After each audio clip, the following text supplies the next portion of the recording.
80 in the state of North Carolina, we have a climate science report, which sort of exhaustively covers the climate and climate change and expectations for climate change in North Carolina. So that's a great reference, and that's available from the web. And then there's a much bigger document, the Climate Risk Assessment and Resilience Plan, which has lots of good stuff in there. It takes a little digging to find it, but there are sections that are related to natural and working lands and natural ecosystems in North Carolina. And they're both the risks posed by climate change and then how these natural systems, which I'll touch on a little bit, can help us in mitigating climate change. And I see there's a new message already. That's just someone logging in. Okay, good. Great. Okay, so moving along. The best resource is the North Carolina State Climate Office. And you just Google it and you'll get there. We have, I think she's not so new anymore. It's been a few years. Perhaps the best state climatologist in the United States, in Kathy Dello. And that unit, which was very good to begin with, since she's taken over, has really just become an amazing resource for climate data, climate information that relates to how the climate works, basic climate data for wherever you're interested in, particular applications. A lot is for people who produce food, but also some of you, I imagine, may participate in controlled burns. There's an awful lot about fire weather on that site, and then a lot about climate change. So yeah, certainly if you're interested in climate in North Carolina, this is the first place to go. And if you can have a chance to interact with Kathy Dello, she's amazing. Okay, so getting down to business here. What are we going to talk about today? Really, there's two. I'm going to chunk this into two big chunks. Well, there'll be a break in the middle. And the first part is, what is the climate here and why is it the way it is? And that leads pretty naturally into understanding, is our climate changing? How is it changing? Why is it changing? And does it matter that it is changing? So that'll be the second half. So as I've said already, I think you probably are all Zoom veterans at this point, but that's what the chat window looks like on the right-hand side of the slide. So use it to ask questions. I will put, not a lot, but occasionally there'll be questions for you in red boxes, and they'll look like that. Let's see, and I'm assuming you can see my cursor. You should be able to. And you can also make comments on anything I say, or someone raises a question in the chat and you have an answer for them or a resource you'd like to point them to, you can use it to interact among yourselves. So please use the chat liberally. Okay, so we're talking about climate. What do we mean by climate? That's where one invariably starts. So climate is all the statistics of weather averaged over some period of time. And the transition between weather and climate is, as we'll see, it's a little fuzzy at times. But generally, climate is the statistics of weather. So the obvious thing you can do to say something about climate is to take an average. What's the mean high for high temperature in Durham, North Carolina in March, for example? And of course, and I say high because any average you take of any climate variable, but certainly temperature, depends on when you are in the year and what time of day you're at, and of course your location. We also look at accumulated things, how much rain or snow accumulates over some period of time, over a month or over a season. Other accumulated variables are things that you might be familiar with, like heating degree days or cooling degree days, that give you an estimate of how much it's going to cost you to heat or cool your house.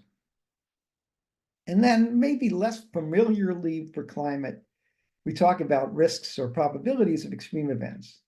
What's the chance of getting a temperature above, what's the chance of getting a heat index above 100 degrees, for example? That'd be something we'd be worried about. What's the chance of getting a flooding rain? And we'll talk a little more about flooding rains and 10-year floods and 100-year floods a little later. What's the chance of getting a tornado in your location or some high wind event?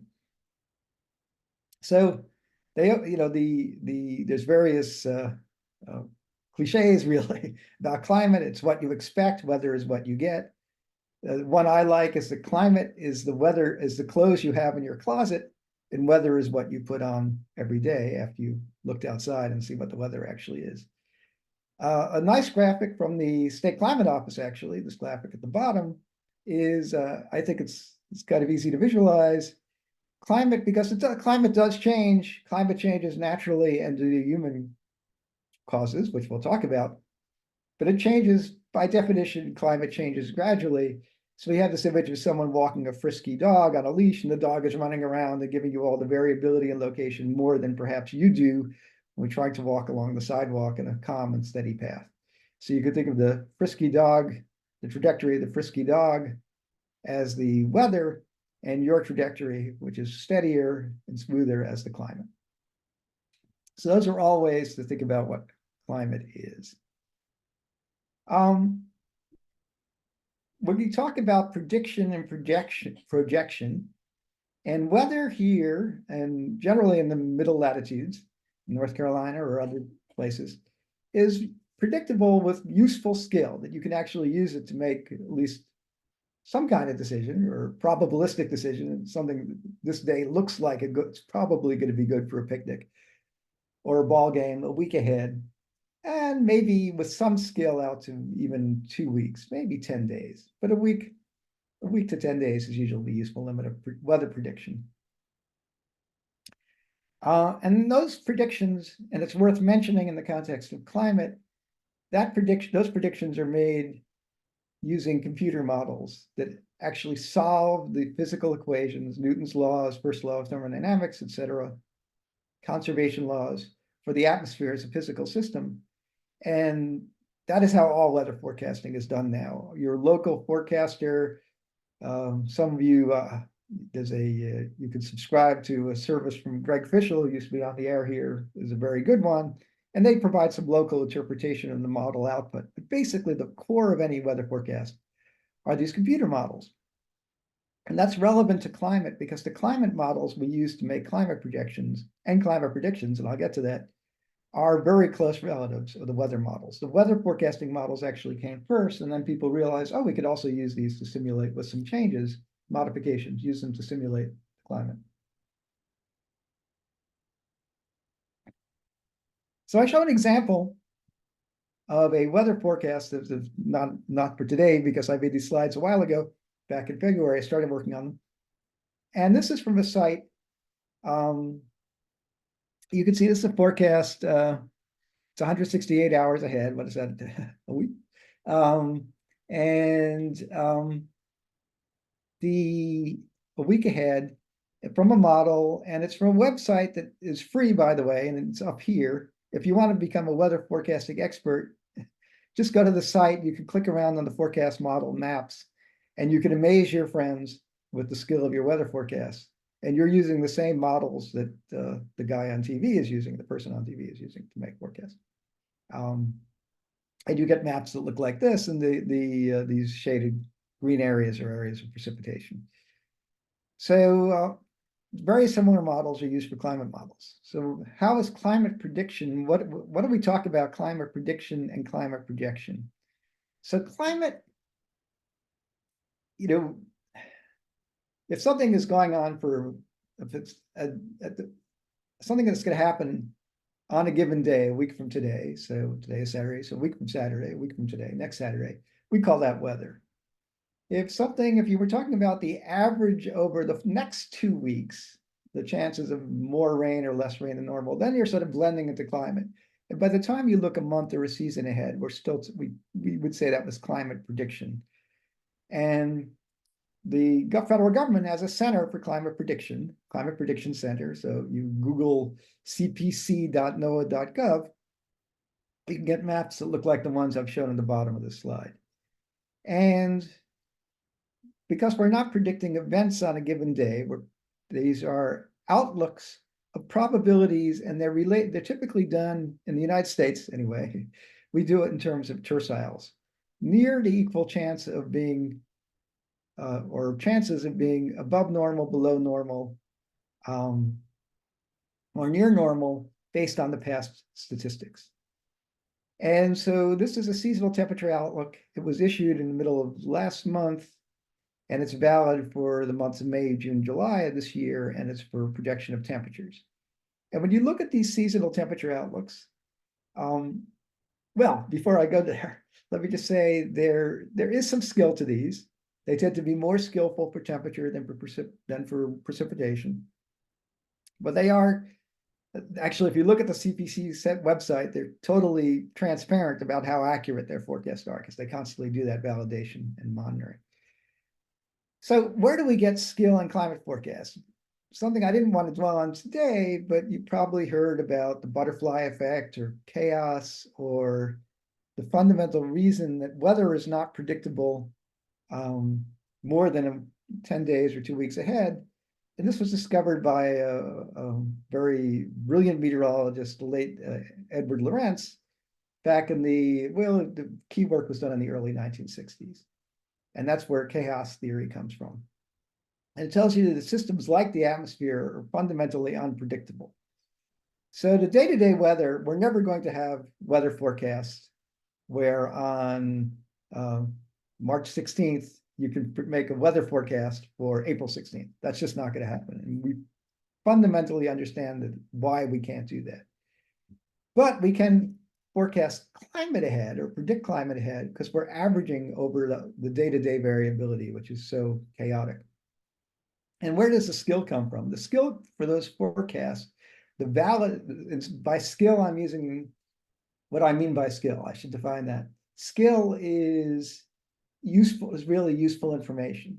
So it's providing, typically with the probability, as in these maps, the chances are that the system is going to behave, the climate is going to be different from what you would expect just from past statistics.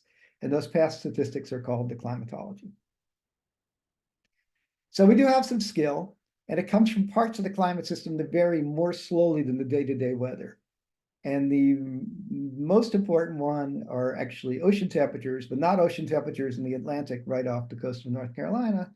Even in North Carolina, the really important ocean temperatures for climate prediction are in the equatorial Pacific. So that's associated with these El Nino and La Nina events, and they provide skill. And that has the El Nino has a signal that extends well all across North America and even a little bit into Europe.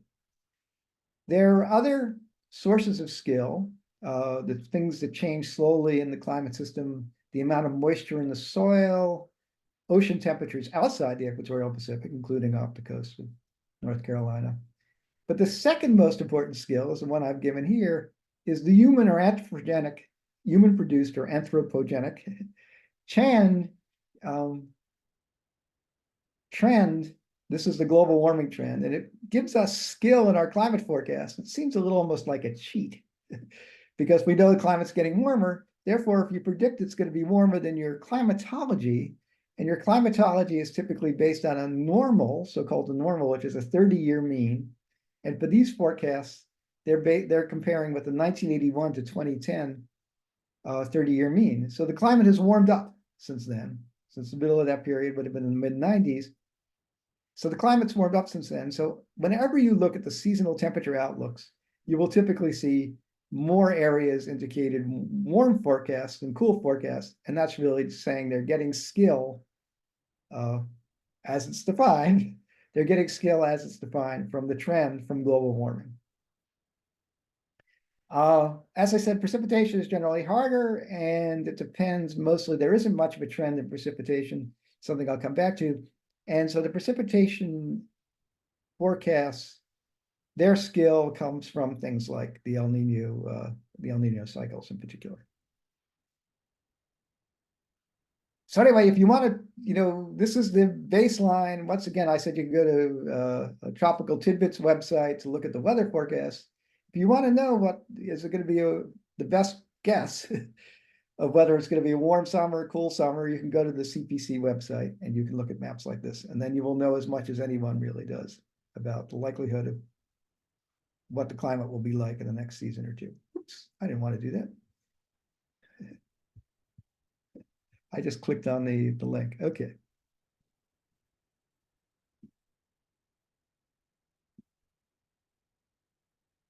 So now pardon my technical incompetence here. I think what I want to do is, um, I think if you hover over the lower left corner, there should be a three-dot menu that appears. Allow you. Yeah, there you go. yes, there it is. Okay. Yeah. Okay, add your full screen again. Thank you. Yeah. But now I have to hide my controls again. Okay.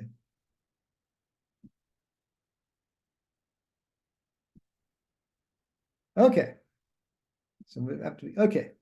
So what is our climate? That was a little bit of background. What is our climate? So you could argue about the pleasant, but it's mostly pleasant here in the Piedmont. And I just took a climate graph, sometimes called the climategram for Raleigh, which is where I live when I'm in North Carolina. And what these do show is they show typically sometimes a 30-year mean, sometimes longer, of daily high temperature, daily low temperature in the blue for each month of the year, and the mean precipitation, which mostly falls as rain, as you know, in Piedmont of North Carolina. And when it does snow, that is converted for these purposes into amount of liquid water. So it's all represented as rain, even if it is snow. Yeah. So one thing to notice is that the bottom of the precipitation scale here is not 0, it's 2.5 inches. So we're not in a monsoon climate or a Mediterranean climate where there are extreme warm and cold seasons. In fact, we get precipitation not uniformly across the year. There are months that are wetter, but generally we do get precipitation relatively uniformly across the year. And of course, it's warmest in the summer, and our hottest month is July.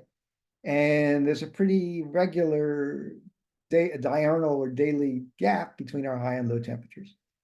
So our average summer highs are, at least for now, that may change with climate change, less than 90 degrees Fahrenheit. And I will try to use mostly Fahrenheit English units here. Winter lows tend to be about freezing. And as I said, precipitation is spread across the year. This is a very nice product that's useful for all kinds of things. Agricultural producers use it for applying pesticides, whether they should be or not is another issue. And it's useful for lots of applications to know what the winds are like. And this is a wind rose, and it shows the frequency of the winds, probability of occurrence of the winds, where greater probability is towards the outside of the rose. And in meteorology, we always talk about the direction the winds are blowing from. So this confuses people who have grown up in physics, where they say it's a vector, it should tell you which direction it's pointing. No, in meteorology, we do the winds are blowing from. So a northwest wind is a wind from the northwest. And that is what this wind rose shows. And you can get wind roses for many stations across North Carolina on the Climate Office website.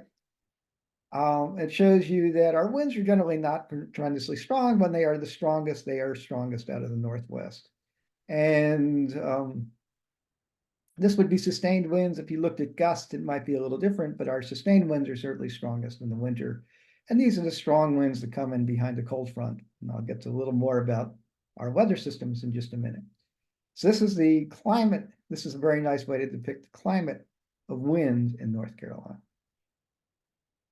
And I'm watching for questions. I haven't seen any yet, but I have a question for you here. So hopefully things will then start popping up in the chat.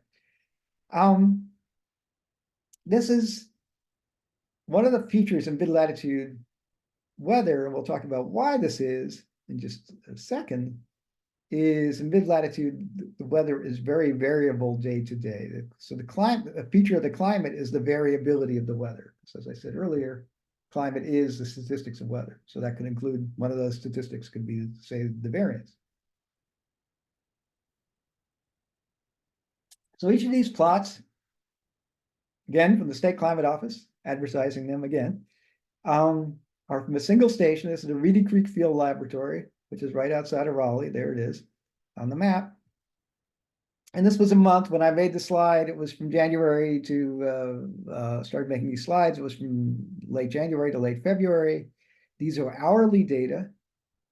And the temperatures are shown on the top plot, and the precipitation is not is shown as events of precipitation, hourly events of precipitation, with the scale being off on the right-hand side of the plot.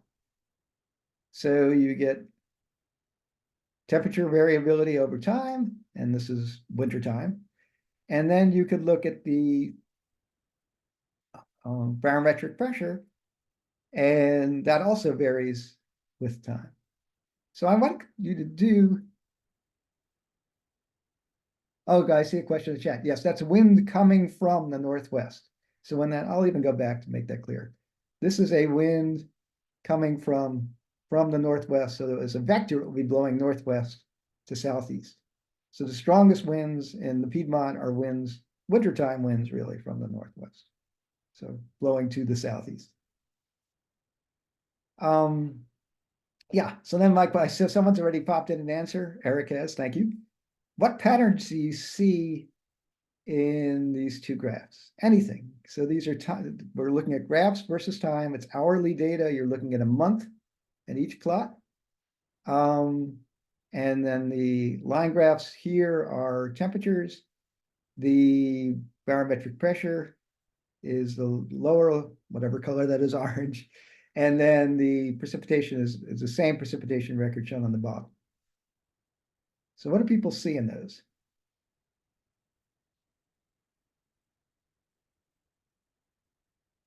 See a couple of things. Temperatures are up and precipitation up. Okay. They look a little like mirror images. That's interesting. Yeah, you're seeing things I had thought about maybe.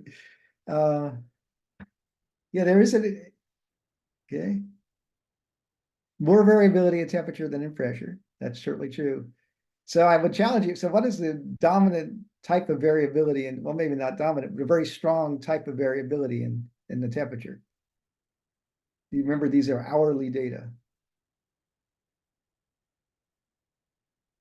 Day and night, thank you. Yes, or the diurnal cycle. So there's a big diurnal cycle. Yes, you can see the temperatures cooling off at night. Something we'll come back to. Someone already mentioned the relationship between pressures and precipitation. Yeah, precipitation occurs with temperature and pressure drop. So in fact, you know, if you have one of those banjo barometers, which are officially called aneroid barometers on your wall, you know, it always says certain conditions, stormy, blah, blah, blah, you know, fair. That's pretty bogus. What actually is the best thing to do with one of those barometers is to, maybe you know this already, if you tap the wall next to it and you can see the needle moving, you can see right away if the pressure is rising or falling. And for reasons I'll get to in a minute,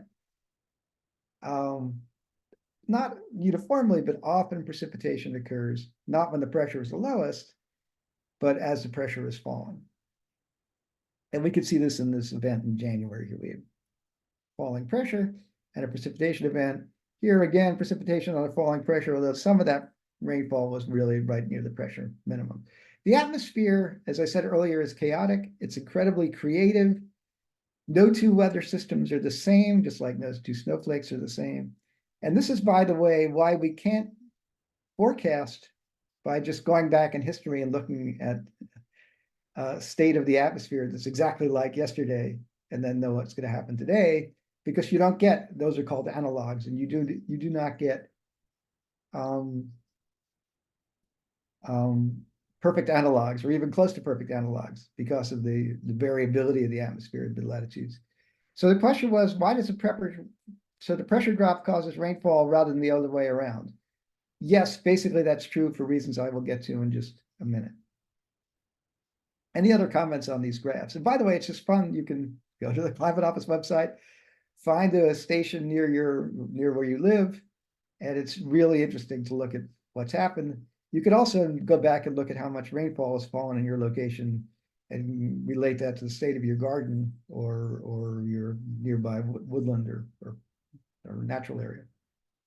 Okay, so I will go on. Okay, so why is it so variable? why is the climate the way it is? And I'm going to come back to that question. We're getting there.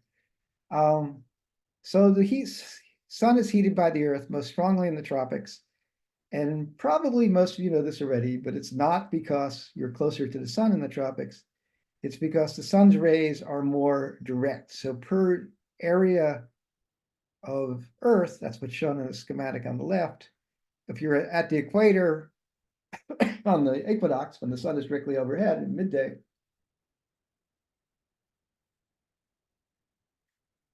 the sun's rays are perfectly oblique, and you maximize the amount of solar energy reaching a square area, square meter of the Earth's surface. And then at higher latitudes, and of course later in the day, you get the sun's rays are more oblique. And as you can see on the plot, that spreads out the solar radiation over a larger area. And that's why the high latitudes are colder than the low latitudes. And that's why we have seasons, is because of the tilt of the Earth's axis. Okay, so but the key thing is that the solar heating is strongest at low latitudes and much weaker at high latitudes. And what that means, and this is now we're looking at a graph of incoming radiation. The Earth system, and we'll come back to this when we talk about climate change, loses energy from infrared radiation. So this incoming radiation is sunlight, so mostly visible light. The outgoing radiation is infrared radiation, which is at wavelengths too long and much longer wavelengths. Wavelengths that are too long to be detected by the cells in our eyes. And there is a surplus of energy coming into the system at low latitudes and a deficit in the high latitudes. This is northern and southern hemisphere. And it looks like the whole Earth is losing more energy than it's gaining, and that's because there's more surface area at low latitudes than at high latitudes. So if you plotted this with respect to area, you would be much more imbalanced. So the net radiation, the net energy driving the system, there's more coming in at low latitudes, more leaving the system at high latitudes, and that means that somehow the climate system, Earth's fluids, which are the atmosphere and the ocean, have to transport energy from low latitudes to high latitudes. And how does the climate system do that? I'm going to talk about the atmosphere. The ocean does contribute somewhat. The Gulf Stream, for example, transports heat northward. But especially across mid latitudes, most of that heat transport is accomplished by the atmosphere. And since we live on, and we're talking about the Piedmont, we'll focus on the atmosphere. Okay. So if you probably all in your life, some point, see a figure like this one. This shows what's sometimes called the three-cell circulation in the atmosphere, these overturning circulation cells. And in the tropics, there are these things called the Hadley cells. This is southern hemisphere, northern hemisphere. Warm air rises in low latitudes, not right at the equator necessarily, but near the equator. It's actually warmed by condensation of moisture and thunderstorms. And those thunderstorms are driven by the fact that the surface is being heated by the sun. And there's complexities to that I don't think I want to go into today, but anyway, these things called the Hadley cell. And the Hadley cells transport energy out of the deep tropics into the subtropics, nominally to about 30 degrees north or south. And those circulations, if you had an Earth that had an atmosphere that had no variations with respect to longitude, you would have Hadley cells, and you would have, for the tropics, and people have done this with computer models, you could have a perfectly good sort of mean tropical climate out of such a model. Interestingly, in mid-latitudes, there are these things we call the feral cell, and they go the wrong way. The rising air in the subpolar region and sinking air in the subtropics, they're actually, if you just looked at the cell, they would actually transport energy towards the equator, which isn't what we need. What we need is energy transported across mid-latitudes from low latitudes to high latitudes. So then the question is, how do we get the energy to the polar regions across mid-latitudes from the subtropics? And the jargon of meteorology or dynamic meteorology, which is actually my field, we talk these things about eddies, and things like the Hadley cell we call the marine meridional circulation, or MMC. So this is the northwind energy flux in red in the atmosphere. We see the Hadley cell doing its thing in the low latitudes, and then we get into mid latitudes. So here we are in our temperate latitudes in the North Carolina Piedmont, and we see these things, the atmospheric transport, polar transport, and this is summed across the globe, so some ridiculous number of watts. It's a huge amount of energy being moved. That energy transport is being accomplished by these things we call eddies. And the thing, most of those eddy transport is actually being accomplished by things we call transient eddies. So now we're deep, deep, deep into jargon. So what are these things we call eddies? And the point is, the term really means, you think of an eddy as being an eddy in a stream, rotary, or an eddy in a stream after water's flowed past a rock. It's kind of like that, but in our jargon, an eddy is any deviation from the flow from its average over longitude. So the Hadley cell is not an eddy motion because it's pretty uniform with respect to longitude. But these eddies are all those things that differ from that. So what do we mean by eddies? Well, what are the eddies? This is science that's really 100 years old now, a little more. We know that these eddies are these things again, meteorological jargon, they're extratropical cyclones. You could think of them as low pressure systems that give us our local weather that you're probably already familiar with.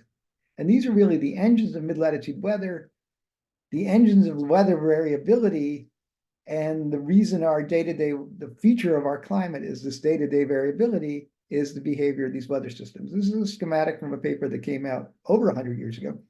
And this, interestingly, for reasons that are, I don't know, accidents of history, a lot of this work was done by Norwegians. And so Jakob Bjerknes and Solberg published this paper in 1922. And this is a schematic diagram of a low pressure system in mid-latitudes. So it's got, and one of the key things they discovered is the systems have fronts in them. So these were the people who discovered what was called at the time the frontal theory of mid-latitude cyclones.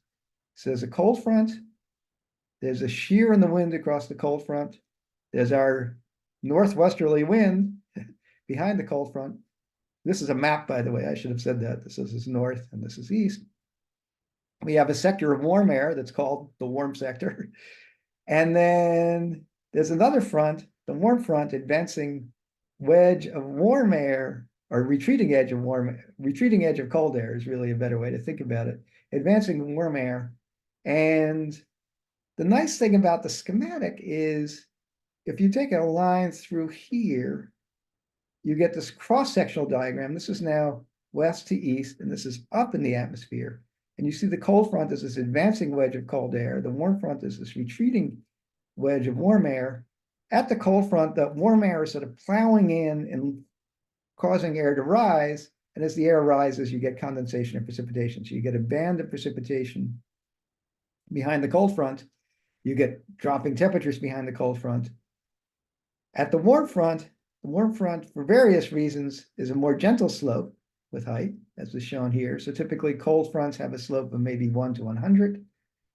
This slope would be 1 to 100, and this slope might be 1 to 200 or 1 to 300, so a gentler slope. And the air is lifted more gently as it rises over this wedge of cold air. Again, as it rises, producing condensation and precipitation, so you get a broader region, typically a more gentle precipitation at the warm frontal boundary. And then this whole thing is steered by the circulation of the atmosphere aloft. So this whole system doesn't just sit there and spin, it moves off typically from west to east. Again, not perfectly from west to east. In North Carolina, very often we get systems that really move from southwest to northeast to our region.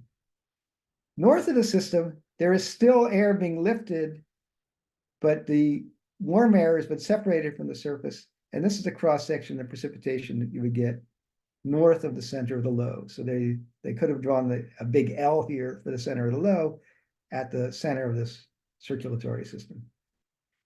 The transport of energy that's accomplished by these systems, bringing cold air south, bringing warm air north, but it's also bringing drier air southward and moisture air northward.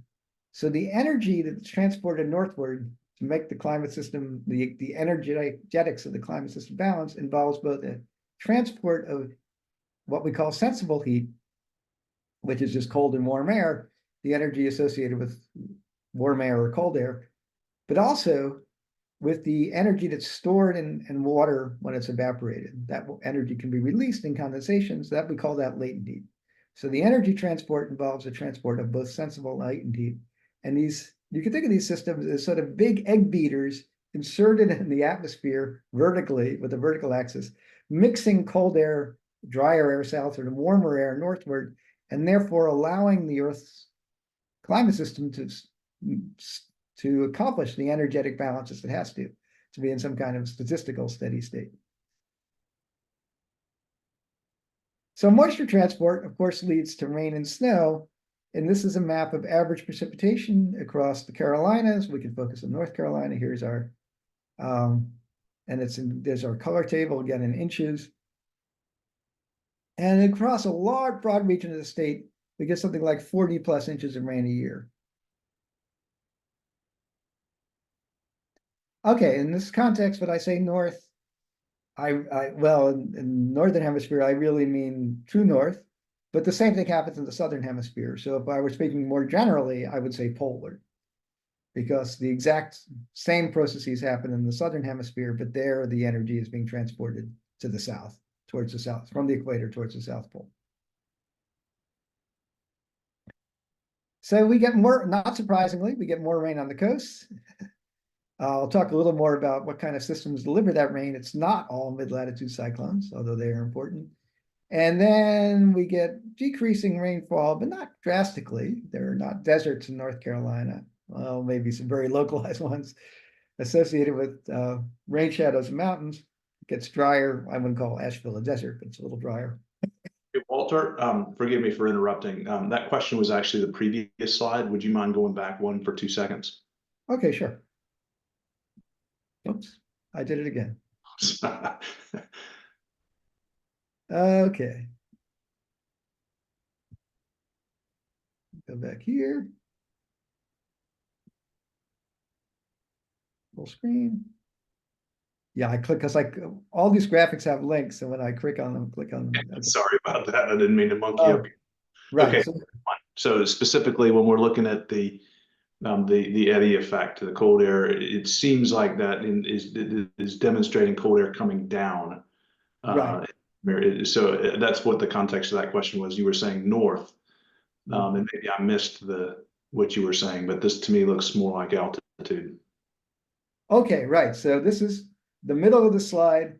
This is north at the top and south at the bottom, or poleward and top and the bottom and top of the slide are showing cross sections for the system.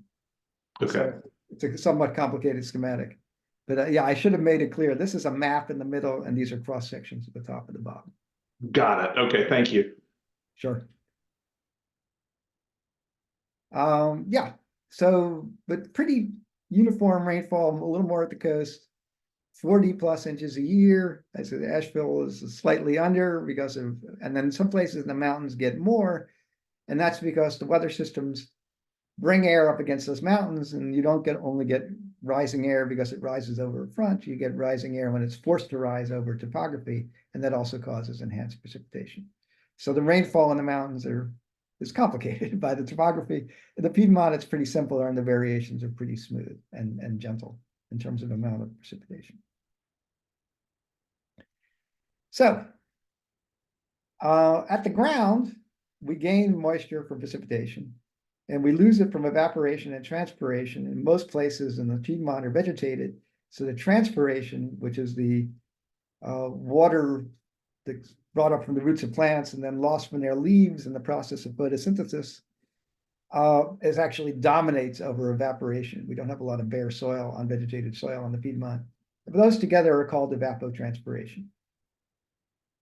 So over land, almost everywhere over land, everywhere on the Earth, there's more precipitation than there is evapotranspiration. So more precipitation than evapotranspiration. So I say that with confidence. Why could I be confident that that's true? And what happens to the difference? So that's a question for you all.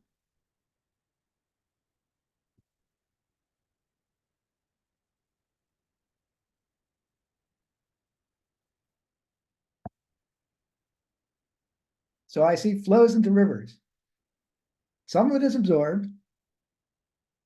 Groundwater is recharged. But in steady state, actually, the groundwater, if we were in steady state, and we can get into places where we're not in steady state with groundwater, but if our groundwater is in steady state, the recharge of the groundwater would have to match the what's lost. And this, so there is actually subsurface runoff as well as surface runoff. Plants use some of it, but over a long period of time, that has to balance out, right? So if you take a long-term average, the fact that we can know the precipitation is exceeding evapotranspiration over land, the evidence for that is the fact that the rivers are flowing into the sea. And that also tells us, by the way, that the atmosphere is transporting water substance as water vapor in the other direction. It's transporting water vapor from over the oceans to over land where it can rain out. So that's the hydrologic cycle. So yes, how do we know this must be so? Is because we have rivers, and where right. So if there was less precipitation than evapotranspiration, the rivers would dry up because where would they get their water from? So that how do we know this must be so? Is because there are rivers, and that difference is going into the flow of the rivers. So the surface hydrology is balancing the atmospheric part of the hydrologic cycle, and they're putting moisture in the other way in different directions. So what does this look like in data? And unfortunately, I didn't find this in inches, found this in centimeters, but really it's a difference that's important. And the key thing is to realize when you look at these two plots, and here's North Carolina and the Piedmont right in the middle, there's Wake County, which has a funny shape, so it's always easy to find, is that the color tables are different for these two plots. If I would review this paper, I would have said, please use the same color for both, but they didn't. So when you look at numbers, you're getting numbers over 100 centimeters annually in precipitation, and you're getting numbers in maybe, what is that, color in the 70s to 80s in the Piedmont, and evapotranspiration. And evapotranspiration, by the way, is hard to measure, so there's a lot of work goes into estimating. So yes, precipitation exceeds evapotranspiration. That water infiltrates into the ground. Some of that water that infiltrates into the ground finds its way subsurface to run off into rivers. Some flows through the surface into rivers. And what that means, I did it again.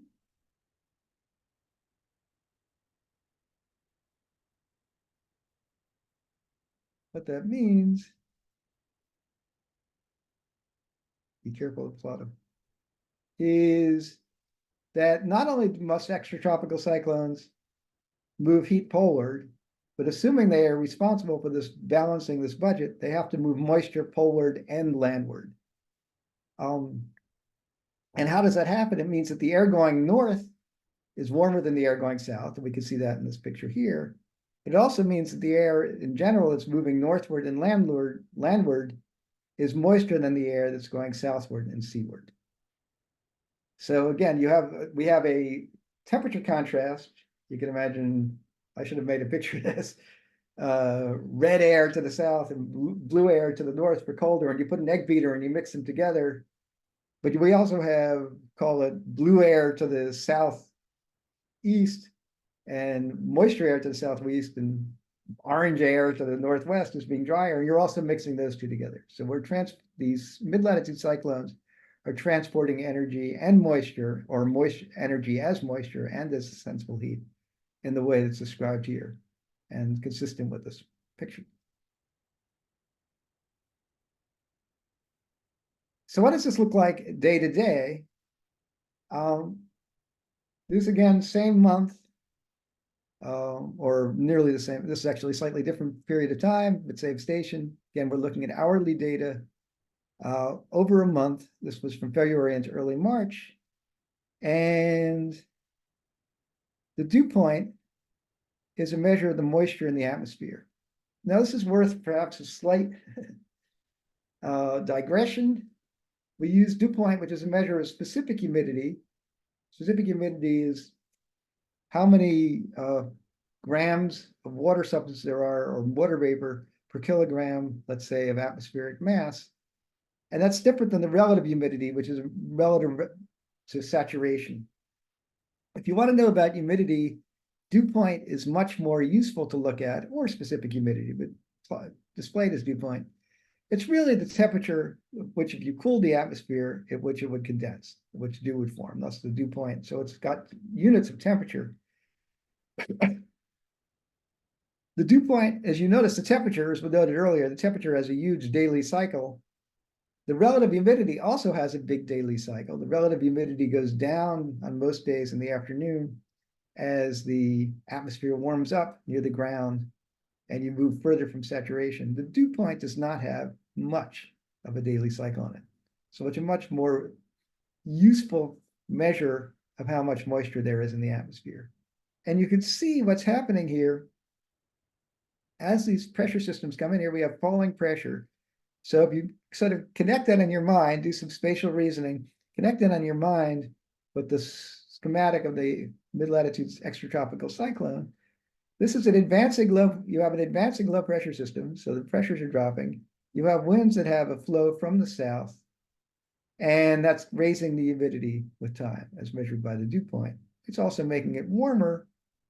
And then the low pressure system comes through. Maybe you have a cold front. You don't, typically the center of the low doesn't move through, but you get a local minimum pressure when the front comes through. And then things dry out after the front is through and the temperatures are lower. You still have a strong daily cycle, but it's around a colder mean after the low pressure system has come through. You could think somewhere around here was the passage of a cold front. So you can map the schematic of a mid-latitude cyclone moving through our location, which is typically what drives day-to-day weather in the wintertime, which is what this plot is for, because it's from May to March, mostly February to March of this year. That maps on to what we see very closely to see what we see day to day. And so most sort of rule of thumb weather forecasting for mid-latitudes that people know about, they derive from the fact that there's even though these systems are variable, it's not a periodic cycle, it's not a sine wave. But there's reproducing patterns of falling pressure, winds from the south, raising moisture, giving you more higher temperatures, and the system comes through, flows from the north, and the temperatures are colder. And often, I didn't plot precipitation here, but this is where you get the precipitation, as we saw earlier.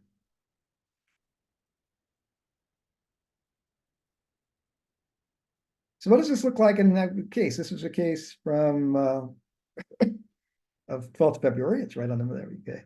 So here's a low pressure system centered over the Mississippi-Alabama border. This is actually not a warm front that's indicated on the map. This is a stationary front. Here's the cold front. This would be the warm sector. These are the isobars. The winds are not shown on this particular depiction, but they would be as Bjerknes and Solberg suggested, they would be blowing across this warm sector. So here's the warm sector from probably from the southwest towards the northeast. And then behind the cold front, you would have winds. The pressure is actually minimum right along the cold front, and you would have winds out of the northwest behind the cold front, bringing down lower temperatures. So this is the fronts and the green regions here where the precipitation is. You'll notice the precipitation is a little more complicated than Bjerknes and Solberg depicted. It's not concentrated right along the fronts. And I'll come back to that a little bit more later on, where does precipitation actually occur in these systems. If you look up in the atmosphere, this is at the middle, sort of the middle of the lower atmosphere, what we call the 500 millibar or 500 hectopascal level. It's the level of the atmosphere, about half of the mass is higher up, half is lower down. This is where we have the winds that pretty much steer these weather systems. So what's going to, if you think about the center of the low is here, the winds are much stronger away from the surface, and this suggests the system is going to track southwest and northeast over time. So again, without even running a computer model, if you had these data, you could make a pretty good forecast for maybe a day ahead. And then what actually happened, these are the temperatures in the daily, for this day, daily max, daily min, and this is where the precipitation fell.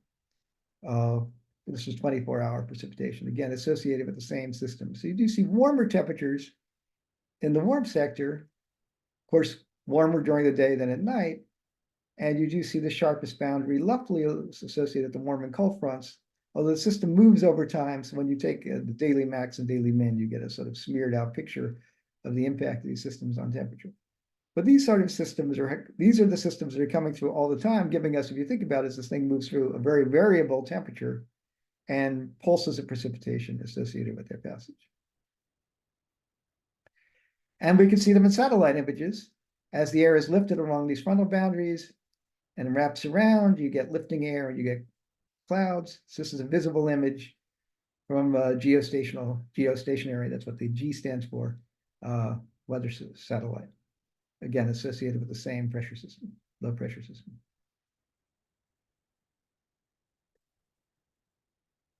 So let me take a drink of tea here. Any questions, comments at this point on these mid-latitude systems? Because they really are, if you want to know why our weather and climate is the way it is, they're really the crux of the matter.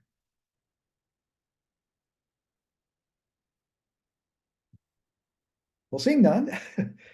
Other things that contribute to our climate are some of our weather forms, rainfalls and thunderstorms. Those sometimes can be heavy or flooding rains. Sometimes those thunderstorms are associated with damaging winds. We do get tornadoes in North Carolina. Here's a map of number of tornadoes observed over a 70-year period from various stations. It's very, very variable where you get tornadoes. Have tornadoes increased? That's an interesting question. There is an expectation that the instability of the atmosphere will increase with climate change. Can we detect the number of tornadoes? These are small numbers. And by the way, I should say this, these are a number of tornadoes. I actually misspoke. I should be a little careful about the slide. These are individual tornado observations. And they're on the EF scale, the Fujita scale, less severe to more severe. And probably some of these are associated with single weather systems that produced a lot of strong tornadoes on a given day. So each of these dots is a tornado of different strength. Okay, so realizing that, so this is all the tornadoes that have over that 70-year period, and it's not a lot, right? I mean, it's a lot over the whole state, but we're talking about statistics of small numbers. So that makes it very, very hard to say whether there are trends in occurrence of tornadoes. There is an expectation that the conditions for tornadoes, particularly in the Midwest and Tornado Alley, may become more favorable, more instability in the atmosphere. In the Midwest, I'm sorry, the Piedmont, that's the Midwest, and the Piedmont and the Southeast, many more tornadoes form in different conditions associated actually with extratropical cyclones. There's a jargon for this. They're called high shear, low cape, or low instability storms. The person, when I'm back in Raleigh, whose office is next to mine at NC State, Matt Parker, is an expert on these. They've done field studies. And those are many of our tornadoes, and they don't necessarily come during the typical spring tornado season in the Piedmont. Whether conditions for those types of storms would become more favorable in the future is very unclear. Because of the fact, and this is a little bit of a digression, maybe more than you want to know on asking this question. The mid-latitude cyclones are driven by the equator to pole temperature contrast. And that is expected to get weaker with climate change. So the mid-latitude cyclones that organize this type weather systems that give rise to these tornadoes many times may actually get weaker with time. So I would say it's highly uncertain whether severe weather in terms of tornadoes is going to get more severe in the future. For reasons I'll get to when I talk about climate change, we have good reason to think that we'll get more flooding rains in the future. And that comes from fairly fundamental thermodynamics. So rainfall, what's the recurrence institute? What's the recurrence frequency of rains in various storms? And this is something called NOAA Atlas 14. Again, the link is online. It is out of date, and it's out of date because for reasons having to do with climate change, which I will get back to. But it's worth understanding what's being shown on a diagram like this. So this is various durations of rain, and this is average, and the average is really important in this recurrence interval. So the expectation is just take one curve, if we look at the 100-year, which is this blue, we chase it up, the 100-year rainstorm precipitation for today would be something like 7 inches, maybe. And the same atlas has graphics turned around the other way or also online. And you could look at recurrence incidence interval on the horizontal axis of the graph. Precipitation is still the vertical axis, but now we're looking at different periods over which the rainfall accumulates. So the 1 day here is 24 hours. This is light blue. It's sort of in the middle here. So because the climate is so variable, the rain we get doesn't just fall steadily over a month. When I showed the climategram earlier, it falls in these events, and some of these events are very intense and have implications, of course, for flooding and for transportation. If we have fewer tornadoes, that seems like it might be a bad thing because of the absence of polar heat energy transfer. Well, the polar energy transfer, we expect it to, first of all, there's two parts of that. The polar energy transfer is expected to decrease because the imbalance between the equator and the pole is expected to get less. There's something called the polar amplification of global warming. That is the most rapidly warming part of the planet is actually the Arctic, for reasons that have to do with feedbacks in the climate system. So that's the cause of the weakening. So it doesn't mean that we're going to unbalance the energy system by having few of these weaker mid-latitude cyclones. Mid-latitude cyclones will do what they have to do, given the background or boundary conditions of the climate system that are changing with climate change. Basically, it's less ice and snow at high latitudes. Warms things up. Tornadoes are actually not themselves, I should be clear about that, are not transporting energy themselves. They are embedded in the mid-latitude cyclone. They're transporting energy. So sort of a acute symptom of, or can be an acute symptom of mid-latitude cyclones, also of hurricanes, which I'll get to. So that's a bit of an answer to that question. I go on, this is a question for you. So here we have this diagram, again from the NOAA Atlas. Assuming it were correct, what's the probability of getting 5 inches of rain in 1 day in Raleigh in a given year? So what is the chance? You could say probability, 10% chance, 100% chance. Presumably it's not 100%. So over a year, what's the chance that you would get 1 day where the rainfall exceeded 5 inches? So see if you can suss that out from this diagram.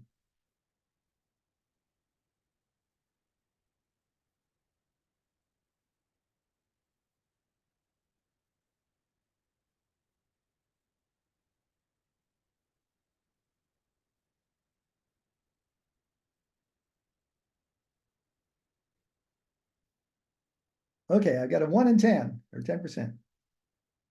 I believe that is the correct answer, which I put on the next slide. I will see you can, those of you who have not had the courage to put an answer in chat can think about whether they agree. Yes. So it's a 10-year recurrence interval of getting for 5-inch rain. So I've zeroed in that part of the graph. The 10-year is the red. And there's where it crosses the 24-hour. Yes, so 1 in 10. So 10% chance at a given year of getting a 5-inch rain on 1 day. Yeah, so how do I figure that out? Well, you know, actually, I don't think it's amazing. Thinking about what these recurrence intervals mean and how they translate to a probability or a risk or a chance challenges lots and lots of people, regardless of their majors. But also I'll zero in on this. I'll spend a little more time on this. This graph says that the 10% recurrence interval crosses a day at a rainfall amount of 5 inches. So here's the red curve. Here's 24 hours for 1 day. And I look over here and I get 5 inches. So the point is, calling it a 10-year recurrence interval, they really shouldn't call it that. And I'll get to that in the next question. They really should call it a 10% chance, because that's all that it really means. It means 1 year out of 10. It doesn't mean that we get it. It's really, I'm giving away the answer to my next question. It doesn't mean if we get a 5-inch rain in 1 day, then we wait 10 years, and we get another one, like the 100-year flood. Yes, and that's actually the next slide, so maybe I'll go ahead. So let's say next week, hopefully this doesn't happen, you get 11, people in Raleigh get 11 inches of rain over the week. So now we're talking about the 1 week, the 7-day recurrence. What is the probability that you'll get 11 inches of rain in 1 week next year? So this is 2024. What's the probability of getting it in 2025? So 1 week, go up to say 11 inches. Yes. So this is the 100-year recurrence interval. And Megan has nailed it, but this is an extremely common fallacy. People believe that if we get the 100-year rain, so that is the 100-year rain for a week in Raleigh, according to Atlas 14, is 11 inches, roughly. I'm just reading off the graph. People often think that means, well, we shouldn't get 2 in a row, but that's not how it works. And this is related to something called the gamma. So the chance for next year is still 1%. It hasn't been changed. We assume each year is an independent event.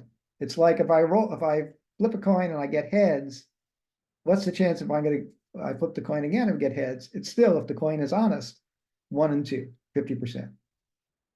And the fact that somehow there's a memory in the system is often referred to as the gambler's fallacy. So all these rules of thumb in which you can supposedly beat the casinos are all based on the gambler's fallacy, that somehow there's a memory in the system that the roll of the dice, the previous roll of the dice, affects the future roll of the dice, and it certainly shouldn't. Now I say, or maybe not, that each year is independent, or maybe not, because it may be that we got a 100-year flood this year because climate is changing. And in fact, the probability of the 100-year flood is no longer 1%, but it's actually changing with time. And that's a big, important impact of climate change we'll come back to. So in fact, getting a 100-year flood in a context in which climate might be changing doesn't mean this year, doesn't mean we have a reduced probability of getting one next year. It might mean we have an increased probability because of climate change. Any other questions or comments on that?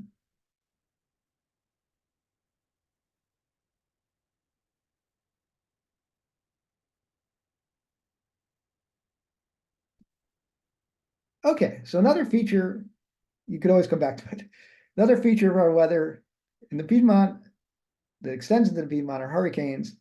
Most of the damage and the greatest flooding happens near the coast. Not surprisingly, hurricanes weaken as they move over land, but they do produce big precipitation events and sometimes damaging winds that extend into the Piedmont. And these are just rainfall maps by county. Maximum daily rainfall by county for some several storms: Diana, Floyd, and Florence. Florence, I guess, being the most recent. And yeah, they can be big rainfall producers all the way into the state. They can also cause flooding rain up in the mountains because the hurricane circulation brings more moist air up against the mountains where it has to rise. And in fact, the future of hurricane rainfall in the North Carolina mountains is the subject of research at NC State, not mine, but my colleagues and his graduate students.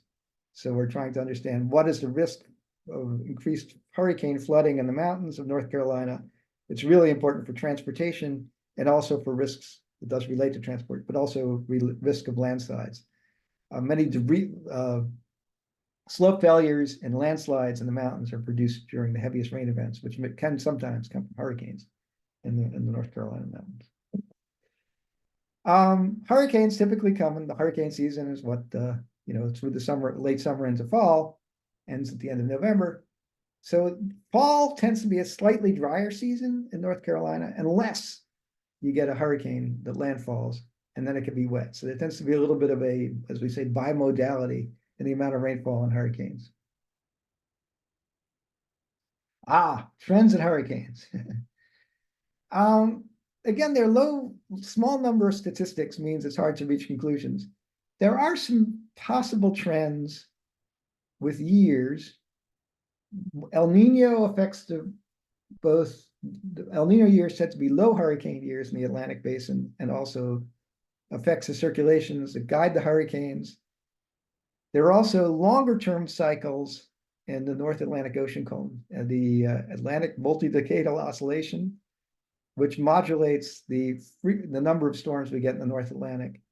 I would say year-to-year variability of where they landfall on the east coast of the US is probably mostly random. So the answer, I would say just random is probably the answer to your question. Yeah, because we're talking about very, very small numbers. And by the way, I would add, the fact that the season is active or inactive, and my colleague at NC State, Leon Shea, produces a forecast of the hurricane season activity every year. I assume he's probably about to issue the one for the coming season. Those are interesting forecasts to make, but if you're hit, you could still be hit by a hurricane in a quote inactive year. And if you're the person under that storm, the fact that it was an inactive year doesn't help you very much. So that's a quick overview about our climate here. I do not have should look and see what time it is. Okay, it's 3:10, so I've been going a little over an hour. Okay, so I see a couple of questions. And then we'll take a break. But before we do, I'm going to give you a question to look at during our break. Is research on yes, rapid intensification of hurricanes due to climate change? The answer is yes, climate change likely does. Okay, so first of all, jargon there. What is rapid intensification? It's just what it says. It's when a hurricane intensifies quickly, gets stronger quickly. So that's rapid intensification. It's very hard to predict with our forecast models, and therefore very dangerous. Last year, for example, on the coast of Mexico, they had 2 storms that intensified as rapidly as any storms have ever intensified in the East Pacific. Rapid intensification does seem to be increasing. There's some statistical support for that and some expectation that that would be true. And it comes back to the fundamental thermodynamics of climate change, which we'll get to. So stay tuned for a little more on that. Why do hurricanes start in Africa? They actually don't start in Africa. They start off the west coast of Africa, and that region in the north of the equator, west of Africa, sometimes called the main development region, MDR, and that's a prime hurricane formation region. Why does it start there? It's because they are spawned by things called African easterly waves, which are synoptic scale weather systems that are kind of like our mid-latitude cyclones, but they propagate from east to west. They form over the bulge of Africa and the region of the contrast between the very hot Sahara and the somewhat less hot Gulf of Guinea to its south. And then they propagate eastward. And those systems, much like thunderstorms can be organized in North Carolina by mid-latitude cyclones, those tropical easterly waves create the context or the conditions that favor the formation of hurricanes, which are smaller things embedded within them. So hurricanes do form in other places, but that is a favorable place off the west coast of Africa for the formation of hurricanes. So I'll continue watching the chat, but let's see. Next up, yes. So is our climate changing? So we're going to go from what the climate is and why to is it changing? How is it changing? Why is it changing? And does it matter? And I have a quotation from a famous North Carolinian with an opinion about climate change, which you may have seen in the News and Observer. So that's what's coming next. So to part 2. So before we do that, if you go to, there's a QR code, or you can go to that website. You could choose statewide climate data or climate trends plotter. The statewide climate data is, both of these, you can look at climate trends. But let's take, I'm running a little long, so maybe 15 minutes. I see an exclamation mark. Let's take 15 minutes for me to get a cup of coffee, for you to get a cup of coffee, and look at those and see what do you think is happening from looking at those sites. about climate change, not globally, but knows particularly what's happening with the climate in North Carolina. And then we'll come back and talk about climate change.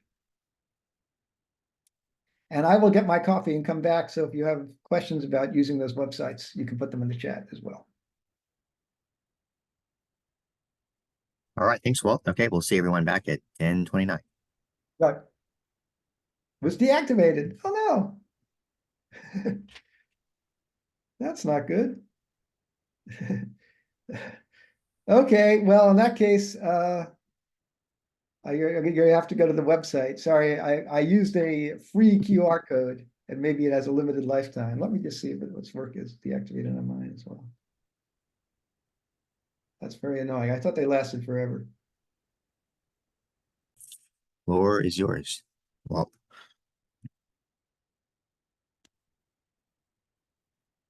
Oh, you're muted. Sorry.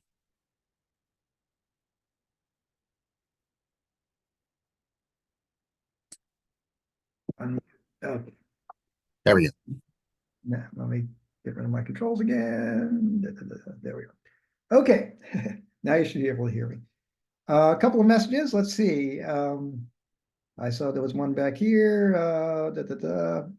Chapel Hill, this is from Mitzi, has significant temperature increase using climate trends plotter. Well, that's an interesting point you make about development. We'll come back to that. Kathleen wrote, climate trend shows more significant increases in temperature than precipitation all across North Carolina. That's interesting, true. And all months since 1895 see no discernible patterns, John. Okay, well, I'll show you what anybody else want to chime in there? If not, I'll just forge ahead. So I looked at Chapel Hill too, as it turns out. So there's some interesting things about Chapel Hill. So first of all, yeah, there was a period of temperature drop, but we'll come back to that. Yep. So first of all, how are temperatures measured? This is a little sidebar. Daily average temperature. You would think you would just measure the temperature every hour and take the mean. No, that's not how it's done, because it could be done that way now, but historically it was done with a maximum minimum thermometer that was reset every day. So we had only what was recorded was actually a daily high and a daily low. So the daily average is not the daily average. It's the average of the daily high and the daily low, as shown at the bottom of the slide. So daily lows are typically the pre-dawn or right around dawn, a little after dawn, maybe minimum in the temperature. And the daily high is typically the afternoon, although on any given day, that doesn't have to be true because necessarily true because there could be a cold front that comes through and the temperatures could fall during the day and the afternoon could be colder than the morning. But in general, it's an overnight, early morning low and an afternoon high. So when you look at the minimums for Chapel Hill over this 1893 to 2020 period, there's this interesting sort of wave and then a rapid, pretty strong increasing trend since around 1970, maybe, or late 70s, mid 70s. The average temperature shows something not surprisingly somewhat similar, but it's actually the trend, warming trend, is much more muted. And in fact, when you look at the daily highs, recent period is really not any warmer than the 30s, 1930s. So I think this is worth a couple of points. So the stronger recent warming trend is certainly stronger in the lows and the highs. And if you look over different periods, the trend in the mean and the daily average, sorry, and this is the annual, so these are all annual averages of those. These are all annual averages of those numbers. It's when the period from the beginning of the record is a couple of tenths of a degree per decade. And since 1960, it's much stronger, over half a degree per decade. So this is what the data shows, right? You could look at the statewide climate data, and you could take the average temperature by county across for last full year, and look at the rank versus the past 129 years. And these are from some different years. This is last year, and last year ranked warm. So it was in the most in the top 10th of all the years since 1894, most counties. And none of them was last year below normal. So when you look at these things, you see the climate data, when you look at the scale of an individual station or even a state, or it's very, very variable. It's very noisy. And that's because every day, lots of things are happening in weather systems that are chaotic to roll the dice. So sometimes people have the expectation, some of that was due to miscommunication, in my opinion, from previous climate change reports, like the Intergovernmental Panel on Climate Change, that somehow we would see an inexorable, smooth warming everywhere. But that's not what happens, because the system is highly variable. And you can see that. I'll go back. I'll try to go back. You can see that in these records here. It's interesting that, for example, well, the 1930s were very dry in some parts of the country, infamously so, but why was it so warm during some of these decades in North Carolina in the, let's say the 1930s, 20s and 30s? I don't think there's not a good explanation for that. So there's things about the variability of the system that are not fully understood. So I should acknowledge that ignorance that remains. When you look at precipitation, basically, someone noticed this, you don't see trends in precipitation across the, sorry, toolbar popped up. You don't see trends in precipitation generally across North Carolina. And, it's very variable year to year. Precipitation is highly variable, particularly you look at one station, but there's not any obvious trends. And when you look at the rank of precipitation, this is again 2023, some years, some parts of the state were drier than normal, some parts were wetter, but averaged over the state. And if you took us the previous year, you wouldn't see clear trends in precipitation. So overall, I think we see no trends in precipitation, some tendency towards warming, particularly for the overnight lows. When you look at the whole state, this is not the whole state, this is central Piedmont. And this is the overnight minimum, and this is again annual averages. You see pretty flat during the first half of the 20th century, a cooler period in the late 50s and early 60s. And then if you draw the trend line since 1960, pretty pronounced warming. But I once again say the first half of the 20th century was warm for reasons we don't claim to understand. I see a question popped up. Would a mass flight event contribute, such as the chestnut flight? Things happening on the ground, and that was an earlier question about development, certainly if you paved over your backyard with macadam and then put a thermometer out there, it would be hotter, particularly in the summertime and the daily highs. But in general, land surface variations have weaker effects on temperature trends than we would expect. They are discernible. Certain things like mass irrigation in some regions have a cooling effect, and actually a warming effect at night. But in general, sort of the things that we think are going to make a difference, like a lot of the development we're doing does increase impermeable surface, and we increase our urban heat islands, but we don't have mega cities for the generally North Carolina. So I think mostly what we see is just variability rather than things that we can necessarily attribute to things we're doing on the land surface. A larger sample size will certainly give us clearer data, and we'll look at the global temperature record for context in just a minute. When you look at regions, your record is always very, very variable. There's the warming hole effect, the reduced warming in whether the Midwest or the Southeast United States, The slow to warm may be an effect that could be, again, an internal climate variability associated with the equatorial Pacific and cloud cover. When you look at regions, it gets very complicated and hard to attribute trends to particular causes. There was about the trend line for North Carolina. One of these sites, let me get to the right one, you could actually do the whole state, I believe. Wrong direction. The climate trends plotter will allow you to do the whole, I believe, sorry, the statewide climate data will allow you to do the whole state. So you can dig into the whole state from there. I won't try to do it on the fly, however. Okay, so the global context. I said I was going to go there, so here it is. So this is from NASA.